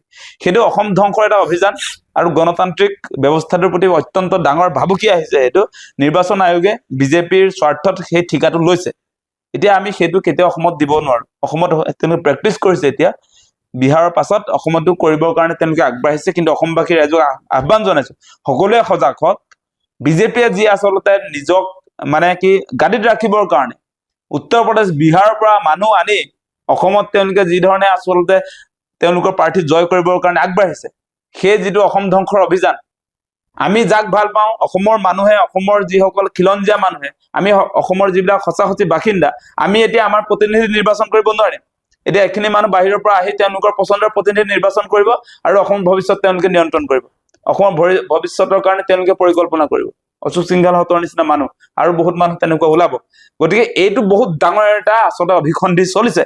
গতিকে ইয়াক আমি আচলতে বাধা দিব লাগিব আৰু ৰখাব লাগিব। আৰু এইটো যদি হ'বলৈ দিওঁ, তেতিয়াহ'লে অসম সঁচা সঁচিকে আমি যাক আচলতে ভোট দিম, আমি ভোট দিয়াৰ পাছতো অসমত আমাৰ আচলতে জনপ্ৰতিনিধি আমাৰ নহ'ব, বেলেগৰহে হ'ব। সেইটো কেনেকুৱা পৰিস্থিতি হ'ব আপোনালোকে চাব। তাৰ পাছত অসমত আৰু এতিয়া যেনেকে আপোনাৰ মই যে ক'লো যে বহিৰাগত মানুহবিলাকে কেনেকে অসম যে কব্জা কৰিছে, টাউন বিলাকৰ মাটি, হাইৱেৰ দুয়োপাৰৰ মাটি, আৰু সেই অভিযানটো আৰু তীব্ৰতৰ হ'ব। সেইটোৱে। এইখিনিতে লগতে আৰু এটা কথা ক'ব বিচাৰো, তেতিয়া যদি বিজেপিয়ে যদি একো 2 নম্বৰী নকৰে, বা আপোনাৰ মতে দেই, মই প্ৰশ্ন এটা আপোনাৰ কাৰণে কিউৰেট কৰিছো, যদি বিজেপি 2 নম্বৰী নকৰে বা একো ভালকে যদি নিৰ্বাচন খেলিব যায়, তেতিয়াহ'লে বিজেপিৰ পৰিস্থিতি কি BTCত যেনেকুৱা মুখ ঠেকেচা খালে তেনেকুৱা ধৰণৰ হ'ব নেকি? ডেফিনেটলি, যদি এটা মানে কমন এজেণ্ডা লৈ যদি আমাৰ বিৰোধী বিলাকে মানে ৰাজনৈতিক কথা বতৰাবিলাক কোৱাৰ ইচ্ছা নাছিলে, তথাপি ৰাইজে ধৰক বিজেপিক এতিয়া ভাল পাই থকা নাই। কিন্তু হিতাধিকাৰী আঁচনিবিলাক যে দি আছে, তাৰ পাছতো কিন্তু অন্যায়ৰ বিৰুদ্ধে, যেনেকে জুবিন দাৰ ক্ষেত্ৰত জাষ্টিচ বিচৰা মানুহ তাতো ওলাইছে। মানুহ সকলো কিন্তু আশ্বস্ত হৈ থকা নাই, মানুহে বিকল্প বিচাৰিছে। কাৰণ আপোনালোকে দেখিছে যে বিজেপিয়ে, মই এটা কথা কৈছিলো যে অসমবাসী ৰাইজে সেইটো কথাও মনত ৰাখিছে যে কেনেকে আপোনাৰ বিদেশী খেদিম বুলি কৈ বিদেশী আনিলে, কাহ জাপি দিলে, সেই কথা বতৰাবিলাক মনত আছে। কিন্তু হিতাধিকাৰী বনাইহে মানুহৰ মুখখন বন্ধ কৰি থৈছে, বেলেগ কথা নাই নহয়। মিঠাতেল দিছে, মিঠাতেল কৈছে 300 গেছ চিলিণ্ডাৰ দিব, এইবিলাক দি মেলি মানে অসম বিৰোধী যিবিলাক সিদ্ধান্ত বিজেপিয়ে লৈছে সেইবিলাক আমাৰ মনৰ পৰা ডিলিট কৰি দিব খুজিছে। কিন্তু মনত ক্ৰিয়া কৰি আছে, আমাৰ মনত, আমাৰ অসমৰ ৰাইজৰ মনত ক্ৰিয়া কৰি আছে। সেইকাৰণে কৈছো অসমৰ ৰাইজৰ বিশ্বাসযোগ্য এটা অপজিশ্যন বিকল্প আমি দিব পাৰিব লাগিব। এতিয়া এই গোটেই দেখোন সা সুবিধাবিলাক BTCৰ ক্ষেত্ৰতো দিয়া হৈছে। BTCৰ ক্ষেত্ৰতো তাৰ পাছতো BTCৰ ৰাইজেতো বিজেপিক আঁকোৱালি নললে, কাৰণ নিৰাপত্তাটো যে বিজেপিৰ ফালৰ পৰা নাই সেই কথাটো বুজি উঠিছে। আজি সেইকাৰণে বিজেপিৰ বন্ধু UPPLকো তেওঁলোকে প্ৰত্যাখ্যান কৰি দিলে যে বিজেপিৰ লগত থকাৰ কাৰণে তহঁতকো নিদিম, সেই কথা কৈছে। কিন্তু অসমৰ ৰাইজে এতিয়া BTCৰ নিজৰ মানুহে BPFকে দিব, এতিয়া BPFক দিলে, সেইকাৰণে কৈছে তেওঁলোক ভূমিপুত্ৰ। এতিয়া অসমৰ যিসকল খিলঞ্জীয়া মানুহ, আমিও কিন্তু আমাৰ খিলঞ্জীয়া মানুহবিলাক অসমৰ কাৰণে আচলতে আমি চিন্তা কৰিব লাগিব। BTCৰ মানুহে যেনেকে চিন্তা কৰিছে, কেৱল আমি আঁচনিত নিজক বিক্ৰী কৰি দিলে নহব, মানে আমাৰ ভৱিষ্যতৰ কাৰণে এই চৰকাৰখনে কি কৰিছে সেইটো চাব লাগিব। ধাৰ কেনেকে লৈছে, আপোনাৰ 1,50,000 কোটিতকৈ বেছি হৈ গ'ল নহয় জানো। এতিয়া জন্ম হোৱাৰ লগে লগে আপোনাৰ 42,000 কোটি টকাৰ এগৰাকী শিশুৰ আপোনাৰ ধাৰ লাগে। গতিকে এনেকুৱা পৰিৱেশ আহিছে। আজি আপোনাৰ বিজেপিয়ে যিবিলাক কথা কৈ আছিলে, এইটো কালি পৰহিত অসমীয়া প্ৰতিদিনৰ যিটো হেডলাইন যে ডলাৰ অনুপাতে ভাৰতীয় মূল্য, টকাৰ মূল্যটো যিটো হৈছে 90 টকা প্ৰায় 90 টকা হৈ গ'ল। এতিয়া 90 টকা মানে বিজেপি আমাৰ বিশ্বগুৰুৱে কি কৈছিলে, মোদীয়ে, যে তেওঁ 14 চনত আটাইতকৈ ডাঙৰ এইটো পুৰা তেওঁ মানে সাংঘাতিক ধৰণে অসমৰ ইয়াত ভৰাই দিছিলে যে মোক আপোনালোকে এবাৰ ভোট দি চাওক, মই $1 $1 equal to 1 Indian rupee note, সেই কথাটো কৈছে। $1 বিপৰীতে $1 বুলি কৈছিলে। এতিয়া সেই মানুহজনৰ নেতৃত্বত সেই সময়ত কিমান আছিলে আপোনালোকে জানে, 71 টকা। $1 এগেইনষ্টত 71 টকা আছিলে। এতিয়া $1 এগেইনষ্টত ভাৰতীয় মূল্য, ভাৰতীয় টকাৰ মূল্য হৈছেগৈ। তাৰ পাছতো কিন্তু এতিয়া বিশ্বগুৰু আমি ভাবি আছো। বিশ্বগুৰু হবলৈ হলে আপোনাৰ আমাৰ মূল্যটো, আমাৰ টকাৰ মূল্যটো বাকী আপোনাৰ USA হওক বা আমাৰ যিমান পৃথিৱীত দেশ আছে চবতকে ওপৰত থাকিব লাগিছিল, ওপৰত অলপ হলেও ওপৰত থাকিব লাগিছিল। বাংলাদেশে তাকাতকে আমাৰ তল পৰিল নেকি চাগে, সেইটো মই সঠিক ক'ব নোৱাৰিম। তেনেকুৱা পৰ্যায়ত গৈছেগে, কিন্তু তেনেকুৱা পৰ্যায়ত গৈছেগে। গতিকে অসমবাসী ৰাইজে, ভাৰতৰ নাগৰিকে, আমি সকলোৱে কিন্তু মানে অসমৰ ভৱিষ্যতটো আমি চিনি পাব লাগিব। নহলে সঁচাসঁচিয়ে কৈছো যে অসম কিন্তু বেয়াৰ দিশলৈ গৈ আছে। আঁচনিৰ পিছে পিছে দৌৰি থাকিলে নহয়, আঁচনিটোতো ভাল বস্তু নহয়। আঁচনি হোৱাৰ ফলস্বৰূপে এতিয়া যে আমাক যে ফ্ৰী বুলি যে কৈছে, ফ্ৰীকে দিয়াটো অত্যন্ত ভয়ংকৰ। কিন্তু ফ্ৰীকে লোৱাটো উচিত নহয়, দিয়াটো উচিত নহয়। ভাবো জুবিন দাই এটা কথা কৈ এলেহুৱা নহয় জানো, সাংঘাতিক ধৰণে এলেহুৱা হৈ গৈছে এতিয়া আমাৰ গাঁৱৰ মানুহ বিলাকে। বহুত মানুহে আপোনালোকে গলে দেখিব যে এতিয়া খেতি পথাৰ এৰি তাচ খেলত ব্যস্ত হৈ থাকে বহুত মানুহ, যিবিলাক আগতে আচলতে পথাৰত থাকে। এতিয়া ফ্ৰী চাউল দিয়াৰ ফলস্বৰূপে সেই বস্তুটো হৈছে। কিন্তু ফ্ৰীকে দিয়াটো উচিত নহয়, সেই কথাটো জুবিন দাই কৈ থৈ গৈছে। জুবিন দাই সেইকাৰণে আনতকেও বেলেগ, মানে বেলেগ শিল্পীয়ে আচলতে এইবিলাক কথা নকয়ে, জুবিন দাই কৈ থৈ গৈছে ফ্ৰীকে দিয়াটো অত্যন্ত ভয়ংকৰ কথা, মানুহক এলেহুৱা কৰা। সেইটো এলেহুৱা হোৱাৰ ফলস্বৰূপে আচলতে এই মানুহজন বেলেগৰ ওপৰত নিৰ্ভৰশীল, মানে কি আৰু এটা আৱৰ্জনা নহয় জানো। গতিকে মানুহে নিজকে কেতিয়াও আৱৰ্জনা হিচাপে জীয়াই থাকিব নোখোজে, কিন্তু এটা পৰিৱেশটো এনেকুৱা আহিছে। সেইকাৰণে কৈছো মানুহে আচল কথাত আমি ধৰিব লাগিব। আমাক 1250 টকা দিবই নালাগে, যদিহে আমাৰ ধৰক যিবিলাক আমি দোকান পৰা ক্ৰয় কৰা বস্তু সেইবিলাকৰ যদি অধিক দাম নহয়। আজি পেট্ৰলৰ দামটো 100 টকা যে হ'ল, সেইটোৰ দামটো যদি আগৰ নিচিনাকে যদি আপোনাৰ 56 টকা হয়, তেতিয়া 1200 টকা। মই নিজৰ গাড়ীখনতে আপোনাৰ 15,000 টকা ভৰাবলগীয়া হয় মাহেলী। তেওঁলোকে মাহেলী আমাৰ যেনিবা ধৰক ঘৰত 1200 টকা, 1500 টকা, 15,000 টকা আপোনাৰ পেট্ৰলতে যায়। আৰু পেট্ৰলৰ দামটো যদি ইণ্ডিয়াৰ পৰা কিনা পেট্ৰল কিন্তু আজি ভূটানত 63 টকা, 60 টকা। গতিকে কথা বতৰাবিলাক আছে। আৰু এটা কথা মই মাজতে কৈছিলো যে অসম চৰকাৰ আৰু ভাৰত চৰকাৰে মিলি, মই ডাটাটো এতিয়া উলিওৱা নাই, আপোনাক দেখুৱাই দিলো হেতেনে পাৰ্টকে, যে মানে আমাৰ পেট্ৰল ডিজেলৰ ক্ষেত্ৰতে মূল যিটো দাম, সেই দামতকে আমাৰ টেক্সটো বেছি। মানে আমাৰ তেলৰ দামটো চাগে বৰ্তমান সময়ত মানে 50 টকা মান হ'ব, 50 টকা। বাকী 50 টকাটো মানে আমি এতিয়া তেওঁলোকৰ চেন্ট্ৰেল গভৰ্ণমেন্টৰ টেক্স, আপোনাৰ আমাৰ ৰাজ্য চৰকাৰ টেক্স, ভেট বুলি, তাৰপৰা ডিলাৰ বুলি টেক্স থাকে তেওঁলোকৰ, সেই টেক্সক মিলাইহে আমাৰ দাম দুগুণ হৈছে। মানে কিন্তু বৰ্তমান সময়ত আপোনালোকে এইটো ভূটানৰ কথা যে কৈছে, ভূটানে টেক্স লোৱাৰ পাছত ৰাইজৰ পৰা কম টেক্স লোৱাৰ কাৰণে 60 টকাত বিক্ৰী কৰিব পাৰিছে। মানে একচুৱেল দামটো মানে 50 টকাৰ আশে-পাশে আছে, 50-55 টকাৰ আশে-পাশে আছে। আৰু মই এতিয়া, আজিতো চোৱা নাই, মই আপোনাৰ পাৰ লিটাৰৰ কথা কৈছো। হেৰি পেট্ৰলৰ E20 এড হোৱাৰ পিছততো দামটো আৰু কমিবহে লাগিছিল, প্ৰায় কমিব আধা লাগিছিলে। এতিয়া সেইকাৰণে কৈছো আমাক লুটি আছে এইফালৰ পৰা, সেই বস্তুটোৰ পৰা আমি আচলতে দেখা নাই আমাক কেনেকে টেক্স লৈছে। কৰৰ সন্ত্ৰাস চলিছেতো এতিয়া।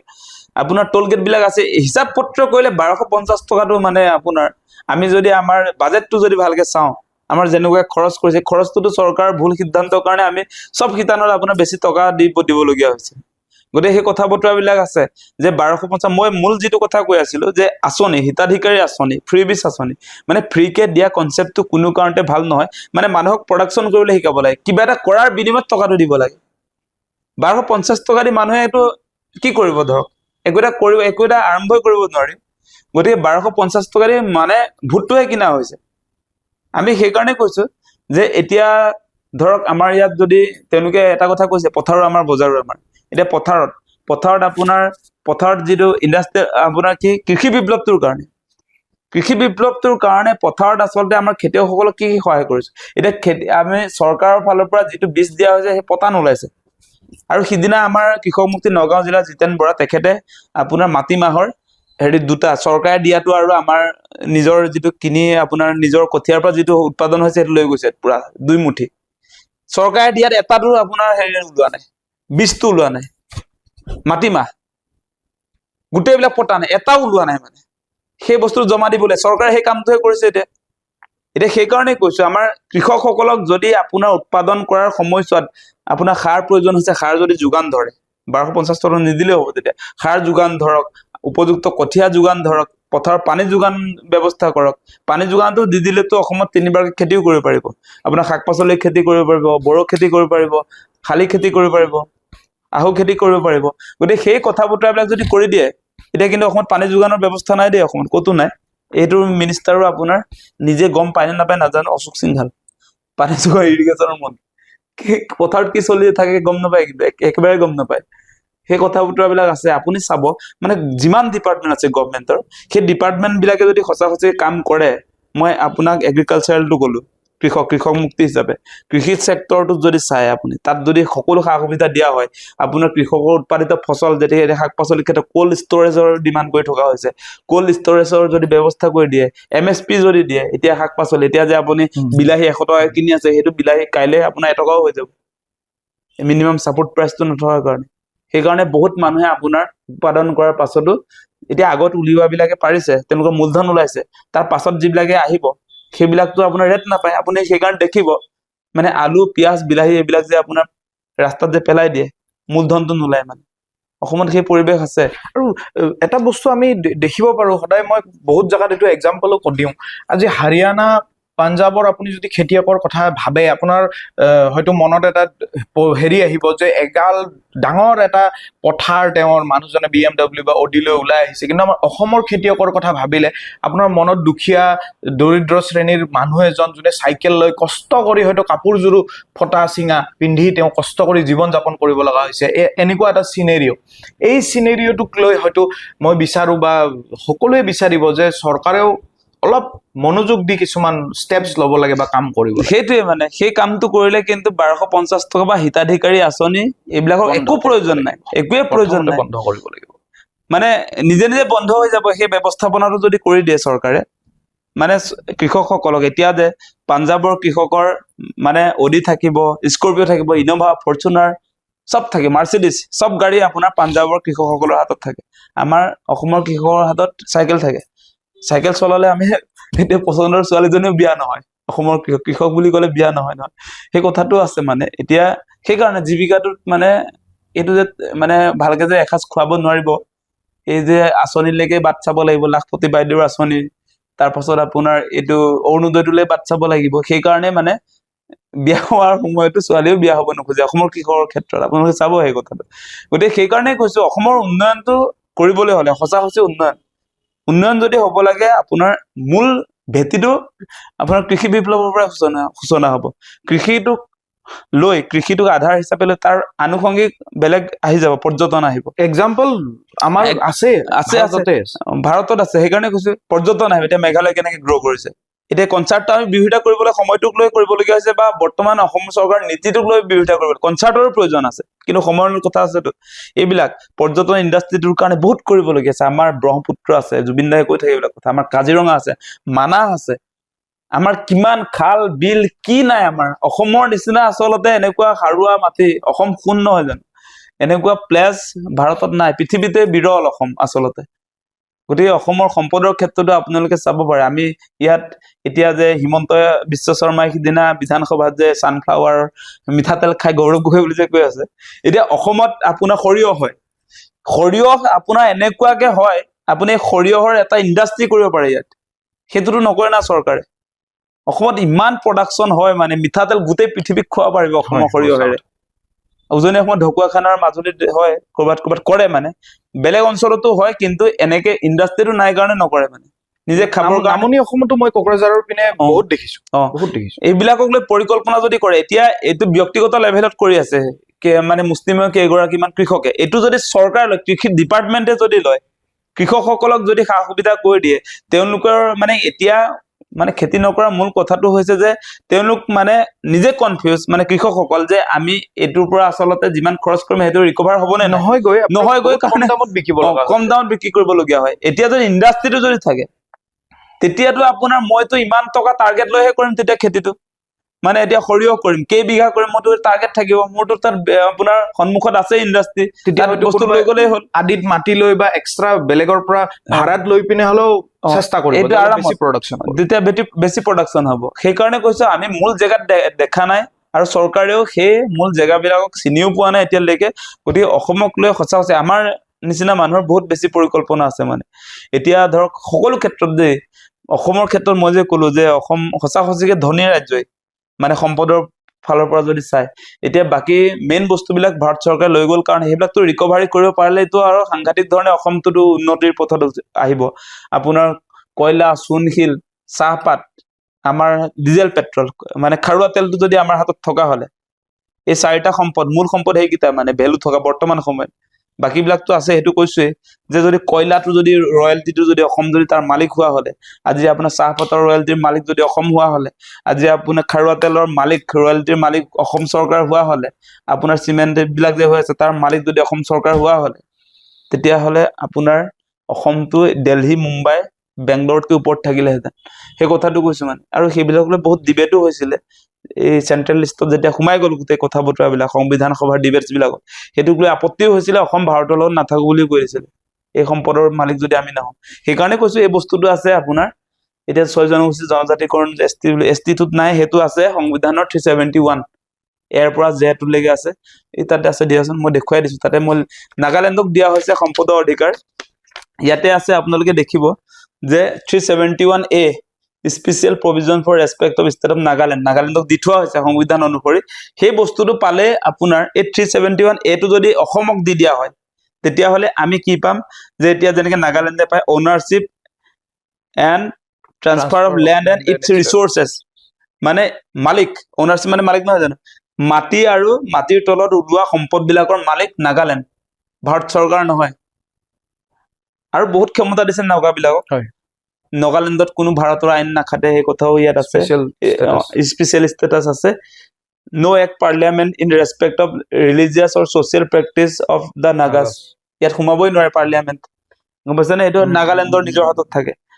নগা কাষ্টমাৰী ল এণ্ড প্ৰচিডিউৰ, সেইবিলাক নিজৰ হাতত থাকে। Administration civil and criminal justice involving decision according to Naga customary law, মানে সাংঘাতিক ধৰণে ভাৰতৰ সংবিধানে এখন ৰাজ্যক দিব পৰা গোটেই ক্ষমতা এই নাগালেণ্ডক দি থোৱা আছে। আমি অসমে যদি পাই যোৱা হলে, অসমে পাবলগীয়াই আছিলে সেই সময়ত ডিবেটছ বিলাক যেতিয়া হৈছিলে।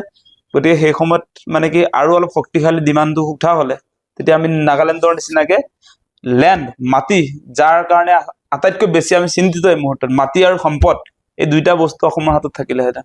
আৰু সেইটো যদি ৰক্ষা কৰিব লাগে, আমাৰ ডিমাণ্ডছ বিলাক হ'ব লাগে অসমীয়া জাতিৰ 371A, সেইটো একদম আটাইতকৈ বেছি গুৰুত্বপূৰ্ণ। মানে বৰ ভাল লাগিল আপোনাৰ লগত কথাখিনি পাতিলো। আমাৰ ভিউৱাৰ্ছসকলেও হয়তো ভিডিঅ'টো চাই ভাল পাব। আৰু আজি এইখিনিতে সামৰিছোঁ। ধন্যবাদ। থেংক ইউ, ধন্যবাদ।